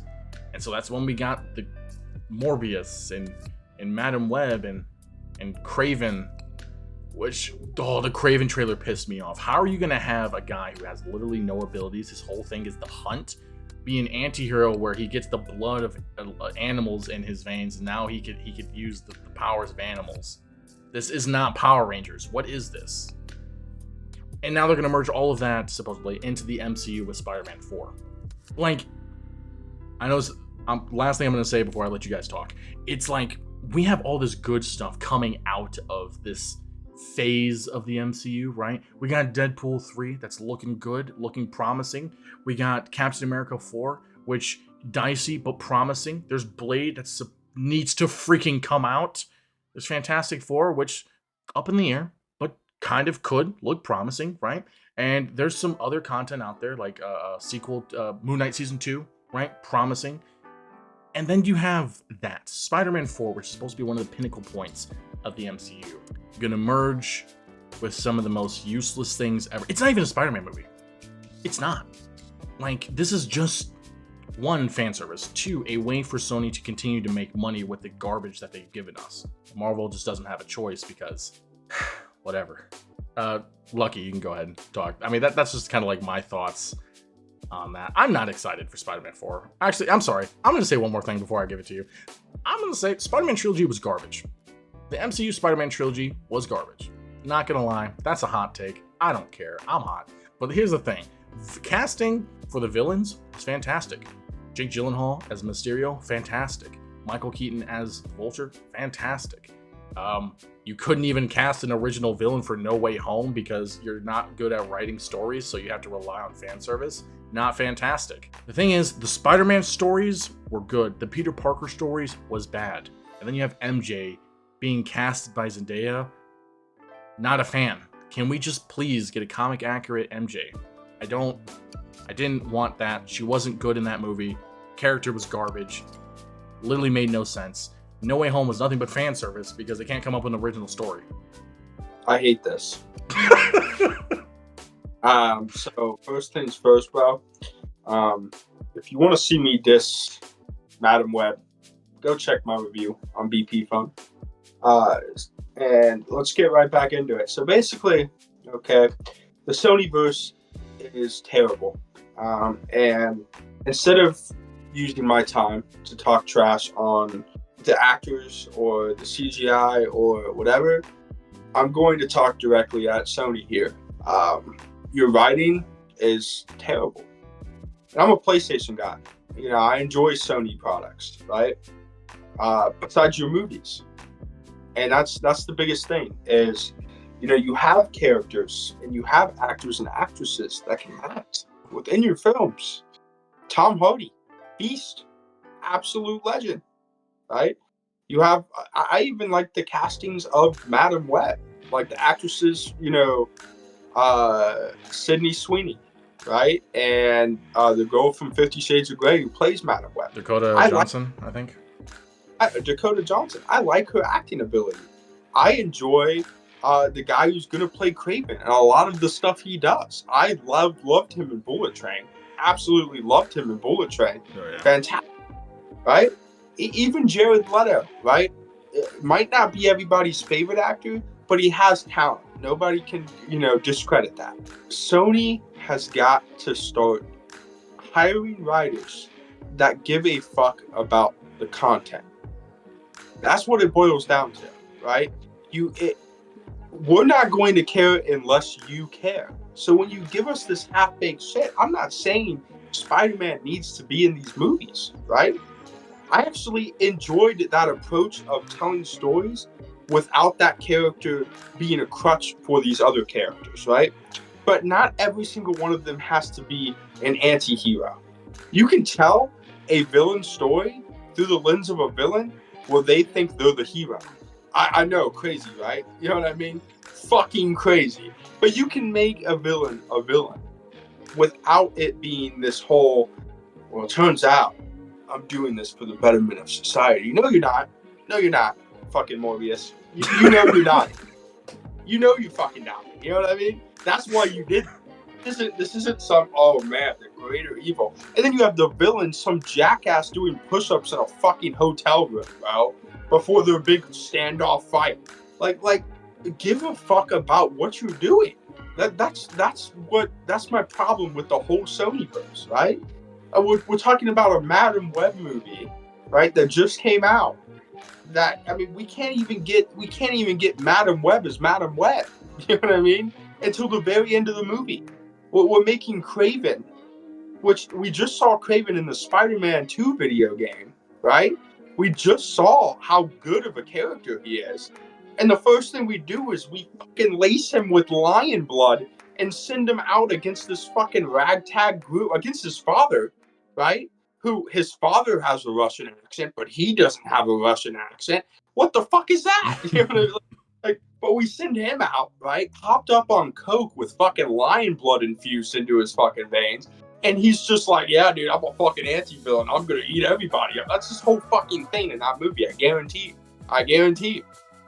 Fucking guarantee it. And then you have Morbius, right, who's doing it for a selfish reason.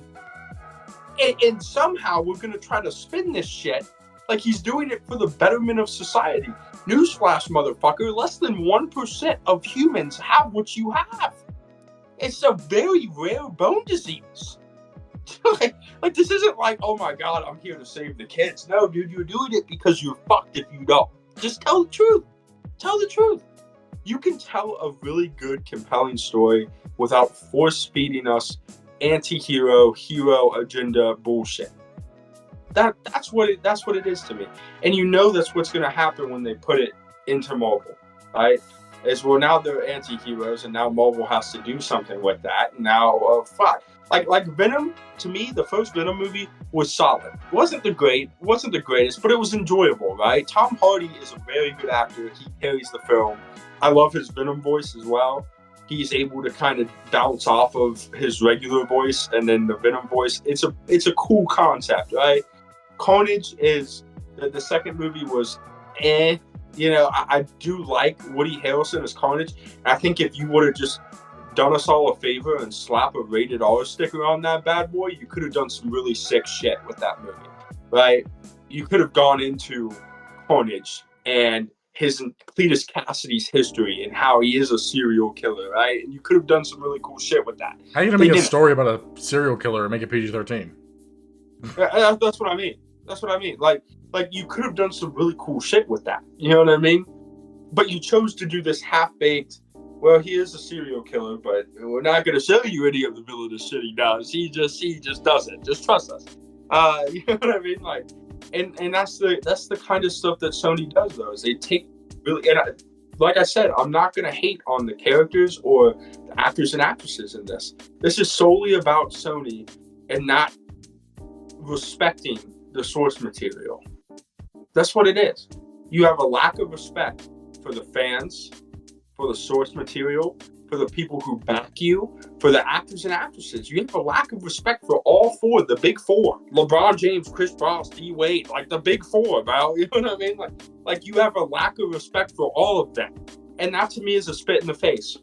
And that's why, like, you know, yeah, Zeus, I'll be the guy who does the Sony reviews. You know what I mean? But I'm happy about it. I'm happy about it. You know what I mean? Because again, it's honestly at a point now where, you know, fans are disgruntled. I'm sure actors and actresses are disgruntled.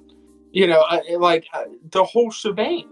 Like, I mean, for fuck's sake, the spider chicks don't even get their spider powers in a movie where they're supposed to, and the entire lead up to Madam Web. And like, if you look at the character trailers and shit, it's all about them in their spider costumes and looking cool and fucking beating this dude, right? You know what I mean? Like, it's all about that, bro. And they never fucking get it. Never. Not one fucking scene. It's all this fucking imaginary fairy tale, I saw it in a dream shit. It's literally this fucking fever dream the entire film. And that's the problem with Sony. I rest my case. My apologies.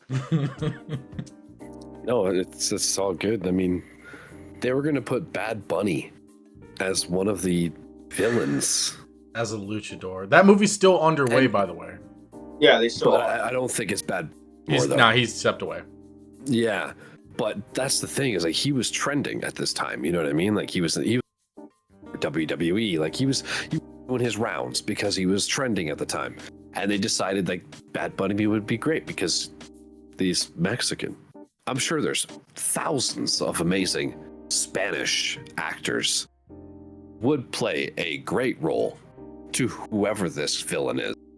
I know who he is, but I don't care for who he is because I don't know much about who he is. But I think he's some luchador. He's basically like Marvel's Bane, except less cool. Yeah, yeah. So that's their visions on things. So if the case is that we get at least Venom from the Sony universe, if there's any of it coming over, I'd be okay with just Venom. If it's nothing, fine. But if there's anything that's just going to connect, I'm hoping it would be Venom to make more sense of it. He's been kind of pushed in some of the cutscenes, but I don't know if they're going to move. No, again, Spider-Man 4 is a little up in the air too, because I mean, Tom Holland, I think, even questioned the whole damn movie.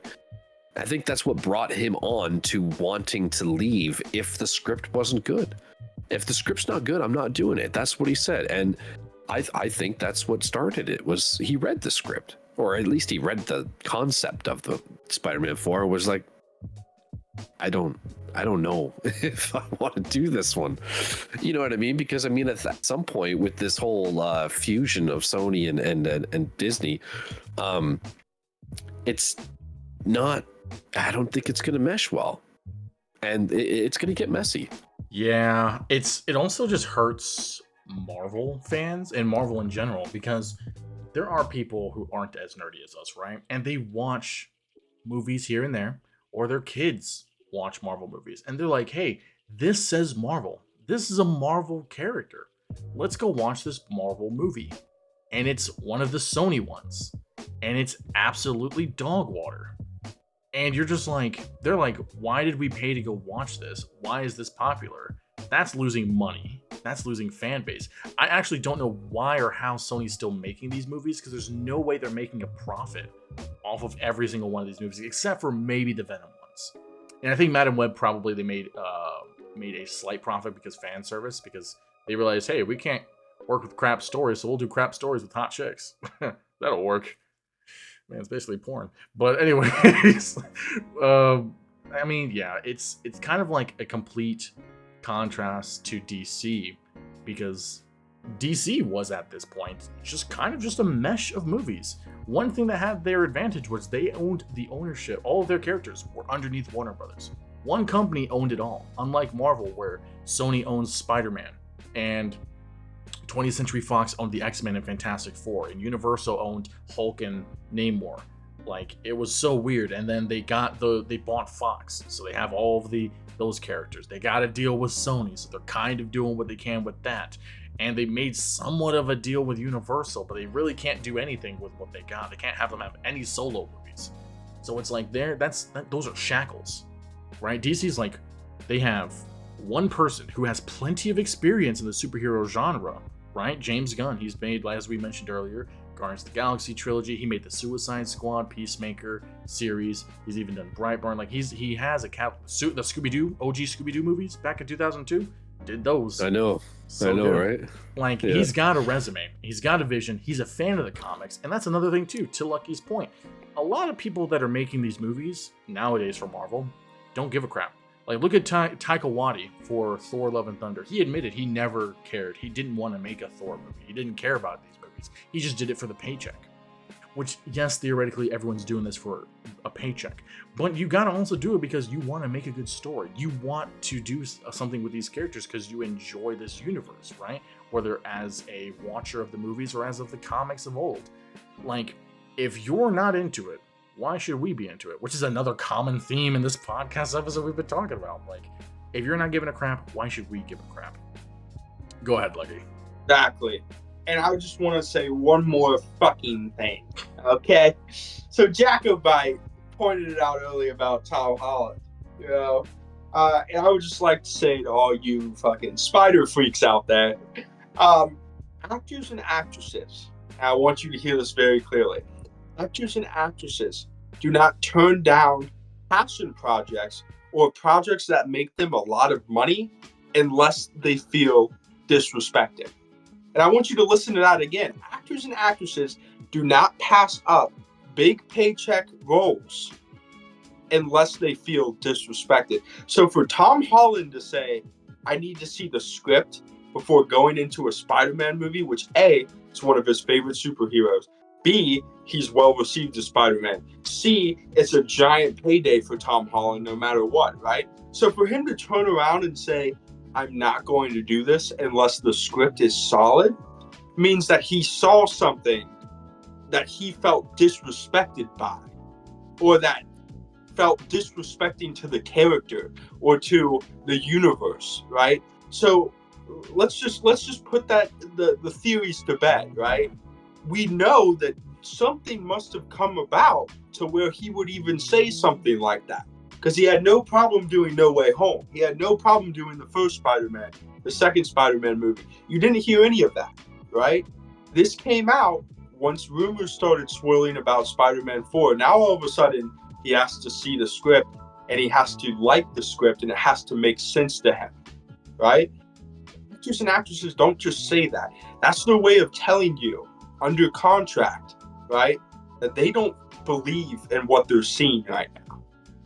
So for Tom Holland to go out of his way and say something like that, who, mind you, is a very mild-mannered person and is widely accepted and is kind of known as a very friendly, good guy, for him to turn around and be like, yeah, this might be a load of shit, and I'm not going to do this unless it is good, that screams that, like, something is off about this Spider-Man project going on.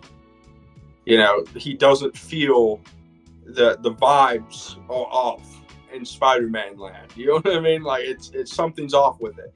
That's all I'm saying. That's all I wanted to say.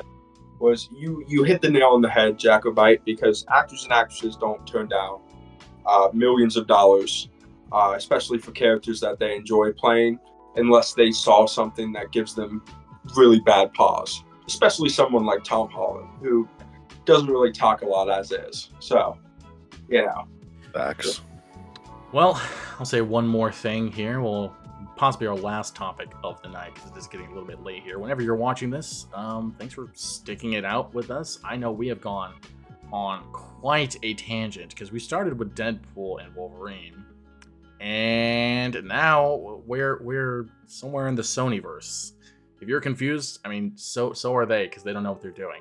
But we'll loop this back to Deadpool and Wolverine, actually. What are you guys' final thoughts on this movie's impact for the MCU? Same thing with, like, Fantastic Four and Spider-Man 4. You know, the movies that we've talked about here. What are your just overall thoughts on what we've heard and what you would like to see? I'll start with you, Jacko. You know, there's a lot of certain characters coming out of MCU right now, or at least in the upcoming couple of years, I think are the characters we should be focusing on. I think these are staples. These are staple characters. So I feel like if they fuck these ones up, they're done. This is the final straw for sure, absolutely. Especially because of who these characters are. You know what I mean? These are Marvel. These are characters who have built Marvel from the ground up. You know what I mean? And if you can't get these right, I don't think they should handle Marvel at all anymore. Give it to somebody else. Or just stop and bury it. Because I like, we've been at this for a long time. You know what I mean? And not the podcast, but the MCU. But, you know, I feel like we can tell where it dropped off. I feel like we can also tell where it's not being picked back up. You know what I mean? And I think a lot of people are saying the exact same thing as we are. They may not be saying some people might not be saying anything and just continually to be fanboys. And that's fine. That's fine. You could live that way. That's great. But I mean, at a certain point, you know, films are made to wow us. Films are made to help us escape reality for 2 hours, you know, 3 if you're lucky, and it's a great movie. Oppenheimer. Yeah. Lord of the Rings. Like there's so many. But Dune Part 2 eventually. Yes. Oh fuck yeah. But anyways, like I said, like if they can't do it anymore, just stop doing it. You know what I mean? And I think we got Deadpool, we got Fantastic Four, we got Blade coming up, you know, and a few others, and they better be good. Captain America 4. Captain America 4, they better be good. Again, Captain America 4 has also been wishy-washy with their scripts. And so it begs to differ. Are they just choosing bad writers every single time and then going, oh shit, yeah, that's right. We didn't pick a good one, so let's do this again and create a new script and then delay everything again? It's like, why don't you just pick a good writer? I think that solves at least a big portion of the beginning process of how these movies are going to turn out. You know what I mean? So anyways, I'm excited regardless for, Deadpool and certain ones of my favorites. But at the same time, it's been a while where I've rushed to the theater to go see the movie at midnight because I wanted to be the first one to see it.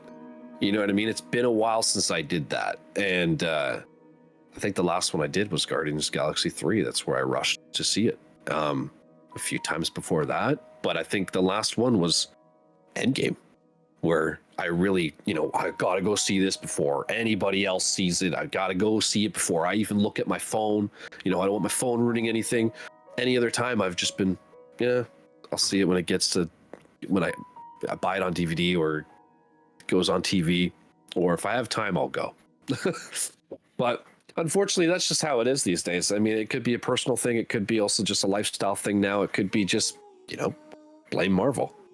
But, we'll see what comes. All right, Lucky, your thoughts?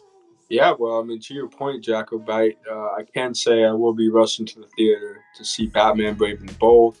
I will be rushing to the theater to see Superman Legacy. If you notice a trend, those are not mobile products. But The Batman Part 2? Yes, Batman Part 2, absolutely. Joker 2? But in the argument of mobile is I am excited for Deadpool and Wolverine, but at the same time, and I say this as begrudgingly as possible, this is it. This is when I say this is what I mean. This is it for mobile. It is up to these next few films. Fantastic Four, you guys already mentioned them. It's up to those guys. And if it doesn't happen, and it's nothing but fan service, or it's filled with nonsensical bullshit, and we have more questions than answers, then I agree. I think it's time to end the MCU for a minute, and potentially reboot everything a couple of years down the line, because I just don't see it working out. I mean, we've done this whole carnival ride for years now, and people are fed up. I'm fed up. Jacobite, Zeus. I know there's millions of other people that are probably going to watch this that are fed up, and that is something that I hope that this lovely panel of gentlemen tonight have been able to articulate well for you guys. Because again, we're just talking, we're very thankful to have a platform that we have to be able to speak on these things. And it means a lot that all of you guys watch us. So I hope we're speaking well for you guys is my biggest point, because I want more than anything for these movies to be a success, and the MCU continue on the rise, and we have more great stories that can be told. That would be the best case scenario. We're speaking as fans. You know what I mean? We're fans of all these superheroes. You know what I mean? This goes deeper than what we're talking about. You know what I mean? And the fact that it's not hitting home kind of sucks. You know what I mean? So it's easier to talk about how it sucks than it is good these days. And and we can share it here. Sharing that that opinion or worries or thoughts or excitement. On these platforms, which is great. You know what I mean? And it's not always filled with negativity, but I mean, if you keep giving us this shit, we're gonna be negative.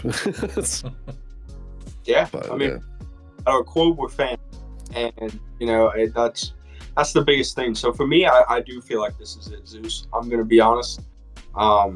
You have one big major movie coming this year. and it's going to be on Deadpool and Wolverine's shoulders to get people excited again for the MCU, and not just in the short term like we talked about, but for the long term projections. This isn't going to be something that's like fantastic. I'm going to buy this on Blu-ray, but the rest of it's going to be terrible. You know what I mean? Like I don't want it to be that way. So yeah, I mean, I'm optimistic, but I'm very cautiously optimistic, because this is it. This is it. That's fair. I mean, logistically speaking, I think after this next 2 to 3 years, regardless if the MCU movies are good or bad, I think they will still be sustainable, because you have those people who are not dedicated to the quality of content, but it's almost ritualistic, where they're dedicated to the idea, to the entity that is the MCU, right? Almost religiously. Yeah, like Jacobite with his pops. Like, they're gonna go, like, and I hear this all the time, and it actually upsets me when I hear this. They're like, I'm gonna go watch this because it's Marvel, because it's MCU. I'm like, no, you shouldn't watch something because it's such and such, because it's from such and such. You should watch it because you're actually interested in it. You should watch it because it actually looks good and you want to see this in theaters, right? Like, yes, I'm a huge Christopher Nolan fan, but if he ever came out with a bad movie, I'm not going to go watch that in theaters. Has that ever been the case? Not at all, but that's not the point. Like Denis Villeneuve, if he came out with a bad movie, I'm not going to go see that in theaters. Has he done that? Not really, but it's not the case here. MCU is quite the opposite. First few phases, everyone was seeing him in theaters, right? It was just a casual thing. It started to slowly grow.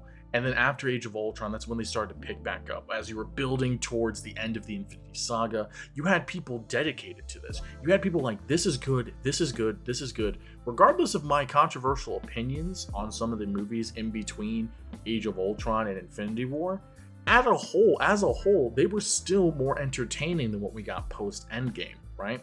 Like, you could still go to the theaters and be like, well, that was an enjoyable experience. Whether you think it was really good or not that good is a different story, but they were never bad except for Captain Marvel.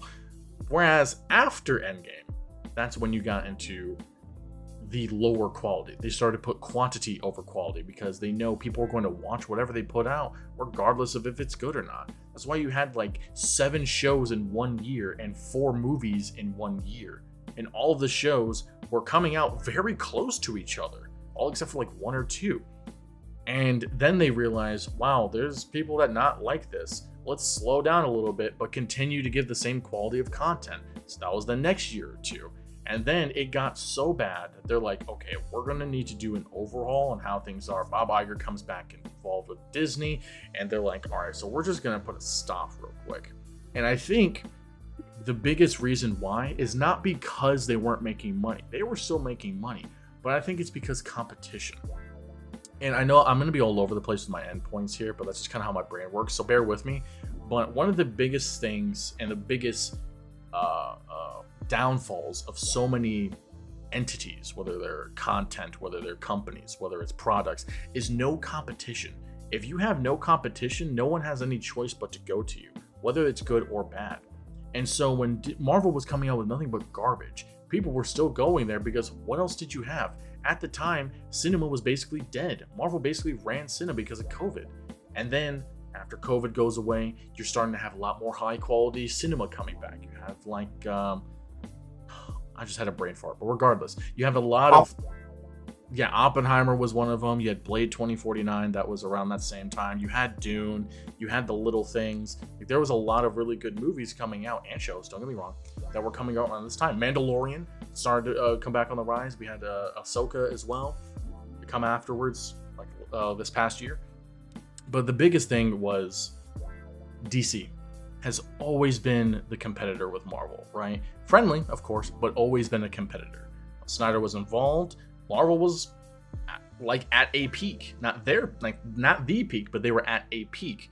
And DC was coming out with some really good movies, and so Marvel had to step up their game. Now it's the similar case. James Gunn, former Marvel employee, if you will, going over to DC. knows how to make good movies, knows how to make good shows, is now in charge of an entire universe to compete against the people he made great movies with, right? And so Marvel looks at this, and I think it's this and the fact that the fan reception, and they're like, we need to change something, right? Now, if James Gunn was not involved in DC, I don't think we'd be seeing such a drastic change because of, again, competition. Sure, Universal tried to come out with a Bloodsport movie back with Vin Diesel, and that didn't do good because, of course, it's Vin Diesel. It's not going to be a good movie, respectively. But I don't think that this next couple of years is going to kill them. I think it'll be a decline, but it goes back to what I said earlier, where you have those MCU cultists, if you will, that will watch it because it's Marvel. And I'm a Marvel fan. I'm more of a DC fan, of course, but I'm still a Marvel fan nonetheless. I loved reading the comics. I loved watching the movies. Like, I have some of them in my collection here. Don't get me wrong. Sometimes I'll just go back and rewatch some of them. Endgame, Infinity War, Winter Soldier, Iron Man 2. Like, those are just to name a few that I actually enjoy to go back and watch. But I think they are already planning for a reboot, which is why you have Secret Wars on the plate, because that's really all Secret Wars is. It's a reboot. That's really all it does, is it reboots your universe with some characters you already know and were accustomed to, and some that you were not. And that's kind of their plan, because you lose Jonathan Majors, right? Great actor, did a fantastic job as Kang. You lost him. You're big bad of the universe, or of the saga. And you're coming out with low quality content. Then you're coming out with someone who's reviving from the dead with competition, right? And you look at your plate and you're like, wow, what do we do with this? And so you come within some fan service. Deadpool and Wolverine, MCU canon, Deadpool movie. Gonna be fantastic. You're gonna be going across the multiverse, seeing different versions of Wolverine and Deadpool probably, and it's just gonna be a funny, good time. You're guaranteed money with that, right? And then you're like, okay, that's all we're gonna do for this year. Next year, let's focus on the ones we've had in development for a while, right? Fantastic Four we announced like 5 years ago. Let's finally get this rolling. So you get a solid cast. As much as I don't like Pedro Pascal and this role, he is, like we all mentioned, a solid, really good actor. And he's probably gonna do a good job. And so you have a great cast, and you tease a little bit more of a different vibe with it, with the picture they dropped on Valentine's Day. Then you have Captain America 4, which will probably lead into the Thunderbolts, if I'm not mistaken, because one, you have Red Hulk in there. I know I mentioned it earlier, but Red Hulk's going to be in there because we have Harrison Ford taking up the mantle as General Ross because the previous actor died, rest in peace. And so we're going to see him as Red Hulk in there. Supposedly, Hulk's going to be in there, which will probably stir up a conflict. This is going to lead with probably Sam reaffirming the Avengers, as Thunderbolt Ross goes and forms the Thunderbolts, which is the MCU's Suicide Squad, right? Then you have the Thunderbolts, which is still in development, it's just started filming. You have a pretty good roster with it, but that one's a little bit more shaky, right? So that one you can kind of play around with. But then you have another one, Blade, been in the works for so long, technically should have came out in 2023. And the reason why I think this one's going to be okay is because Mahershala Ali, the actor, is on board with the script now. It was so bad, the previous script, that he was going to quit. Same thing with Daredevil Born Again. Daredevil Born Again is filming right now, and the original script was so bad, Kevin Feige had to scrap it and tell them to redo the entire series after they already started filming 3 episodes. It was that bad. Now, I think that's great for Kevin Feige to get more involved and to see, hey, this is bad. Whoever he was sending out to check this stuff out obviously got fired, and he's doing it himself like Thanos. Because now we know that Foggy Nelson and Karen Page are back, right? That's fantastic, because of the original script, they were killed off screen in first episode. Terrible. Kingpin's back as the big villain, probably going for his mayoral election that we saw. We see Muse, a newer comic book character, come in with some graffiti art. That's a nice tease for newer comic book fans. You have Bullseye coming back with a little bit more comic accurate costume, as well as Daredevil coming with a more comic accurate costume. That's fantastic. Is there White Tiger in there too? Oh, there's a lot of good things stirring here. And then you come out and say that the Defenders saga is all canon. See, these moves are great signs. But at the same time, you can make these great moves to appeal, kind of like, I don't know, it's fan service where it looks good, but then when you dive deeper, it's actually just a ploy. It's just a ruse. It's all magic, right? And I think that's another thing a lot of people are worried about, and myself included, that this is all just a ploy to keep you interested, to just goat you in, because they know they don't have anything good anymore. And it's not that they don't have anything to base it off of. As we mentioned earlier, they have the comics, the source, 20 plus years of material to base off of. It's what Lucky has said. It's what Jacobite has said. It's the writers. You got to get good writers involved. You got to treat your VFX studios correctly so they can give you high quality VFX. You got to actually want to put out good content. That's why the actress of Miss Marvel is very vocal. She's a fan. She's so much of a fan, and she's so good at what she does. She wrote and is writing the current Miss Marvel comic series. First of all, congratulations. That's a huge step up. But she even notices the contradictions in the MCU. They're trying to call the MCU 616. That's not the case. They're actually Earth 1999-99. Like, it's those things too where it's like, you see the source material, you have it. Disney literally owns Marvel Comics now. So there's no excuse for them not to use it. And yeah. It's just, I think these movies will be entertaining. Deadpool, Wolverine, 100% going to be a good movie. I don't think it's going to be bad. Obviously, there's going to be some things we're going to be like, but I think it's going to be a good movie. Fantastic Four, I'm pretty sure will be an entertaining movie. Captain America 4, I feel like it's going to be a mix of Winter Soldier and Civil War in terms of vibes. So I think it's going to be an interesting and entertaining movie. Blade, I'm hearing, is going to be rated R. So I'm all on board for a Mahershala Ali Blade movie, because why the frick not? And rumor has it we're going to get Midnight Suns. So that's going to be great, because that means we'll probably see Moon Knight, we'll probably see Punisher, we'll probably see Blade. Not Doctor Strange, because they're not going to have any Avengers in it, and he's an Avenger. And so he's probably going to be with Sam for the new Avengers. Again, I'm going on a tangent, but there is a lot of really good things here. A lot of things that they're stirring and building up that can be fantastic and launch the MCU into a next phase that's going to be, or next saga that's going to be better than the last, right? All you have to do is just, if this momentum goes and they start to rebuild themselves as they're doing, starting with Deadpool and Wolverine, actually even starting with Echo. Echo was a really good sign about them kind of honoring fan service, but in a respectable way where it's like you can give good content. Obviously the show had its ups and downs, but still.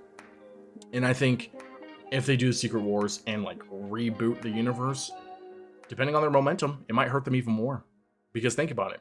If you reboot something, you're kind of starting over. Do you want to start over after 15 plus years of just building all of these characters? And most of them have been around since the start, like Thor, right? Thor's been around since the start. If you reboot, are you going to keep him on? Is he going to be gone? You're going to get a new Thor? Because now everybody's going to compare him to the previous iteration, right?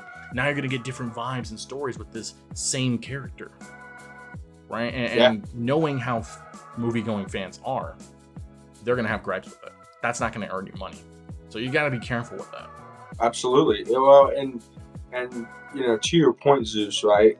And I want everybody to hear this as well. So we're going to be judging this James Gunn DCU the same way that we're talking about Marvel. Like, we don't want you guys to think that this is just like screw Marvel, we're all going to DC type thing. No, this is something I might. Oh, you're good. I was just gonna say that the only difference is there seems to be a plan with Gunn and DC.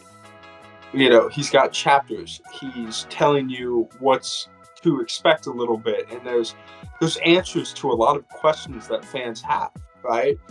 And it seems like he is a giant fan of the comics, so you know he's going to respect it, you know, and that's something that a lot of fans are looking for in the MCU. You know, when you're constantly having to rewrite scripts and fire writers and do all this, you know, fans start to question, you know, how dedicated are you? Like, you know, are you guys just hiring these writers that do not care 24/7, or is it just not a good fit? What's going on? You know, and I think my reasoning for being more excited for DC rather than Marvel coming up is because it's starting fresh. You know, it is very detailed in what he's releasing and very step by step of how we're going to do this and what kind of stories we're going to tell. And I'm going to tease this, and this character is going to be in this, and Matt Reeves is going to take the Arkham show, which you can watch our other podcast for all that kind of stuff. The DC podcast is up. So there's a lot of things, right, that he's building upon already before even releasing his first big film, right? And that to me is that dedication that if Marvel was to go do something similar with the universe that they've already put all this effort and built into, to your point, Zeus, I would be more excited. I'd be excited if I didn't hear about directors leaving or writers leaving or Taika Waititi only doing it for the money, and you know what I mean, and stuff like that. Like I would invest more effort and time into the MCU if I saw the effort, you know, and I saw the care that they were treating these characters with, because us as fans, we all care about these characters. You know, it's up to you guys to give us a product worth watching of our favorite characters, you know. Jacko, any final thoughts from you? No, I mean, I think we've covered it all. We've said what we needed to say and how we felt about everything that's kind of happening. I mean, yeah, I mean, I agree on both ends here with Lucky and you, Captain. It's you know, I do hope that things start to fix themselves throughout the movies for sure within the next couple of years. You know, I hope we can get to that point again where, you know, we're all rushing to the theaters to see it and be the first one there. You know what I mean? So it's a very joyful time. So yeah, you know, I'm excited. I hope things get better, but the grass may be green on the other side. So I think I'll be putting on my outdoor shoes a little bit more. But regardless, I mean, we're talking about entertainment here. Talking about there's so much good shit coming our way to enjoy. So, and that's the thing. That's what companies need to see. You know what I mean? They need to see some really good shit coming so they can be worried. You know what I mean? And maybe they won't. Maybe they will. Who knows? You know, but there's some good stuff down the road, and this should be motivation for them to make sure they are in line. Freight trains of other companies coming to take that mantle. I mean, if you fell off that pedestal, there's somebody else trying to get it right back up on that thing. You know what I mean? So it's always somebody trying to up another person, right? And if you teeter down just a little bit too far, trying to get back up there is going to be really fucking tough. So, regardless, Marvel will be here forever. We kind of know that, but I think it's going to come to fans stop watching in order for them to realize or ask themselves, how the hell did we get here?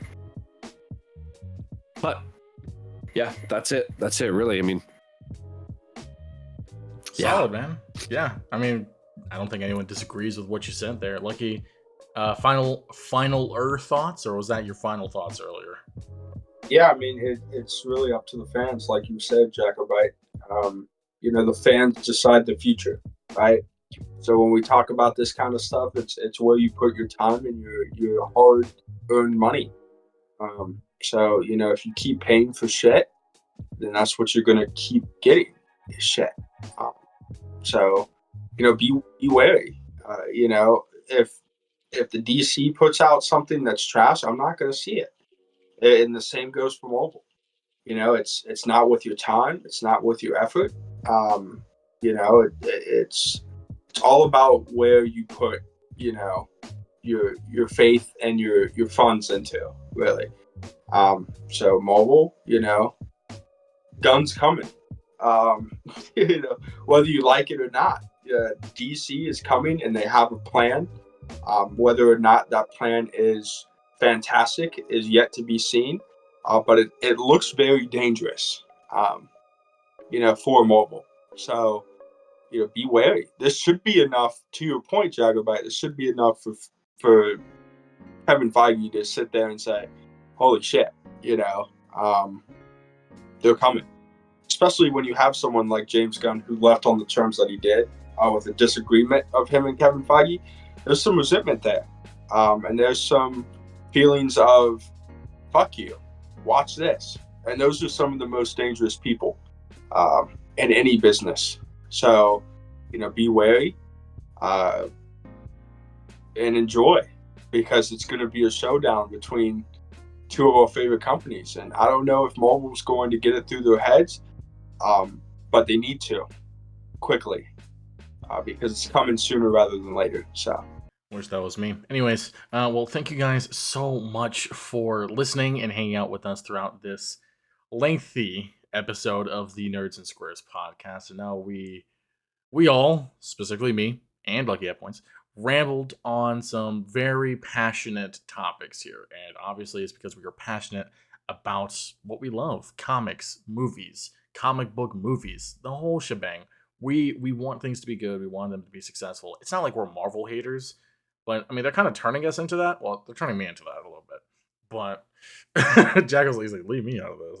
I ain't none of them. But yeah, we'll probably be coming back with some more MCU podcast episodes, because honestly, we literally covered 3 out of like barely even 3, like 2 or 3 out of like the 7 topics that we had today. So you'll probably see us back another time. But I'm Captain Zeus, your host with the most. That there was Lucky, and our special guest referee here, JacobiteGames.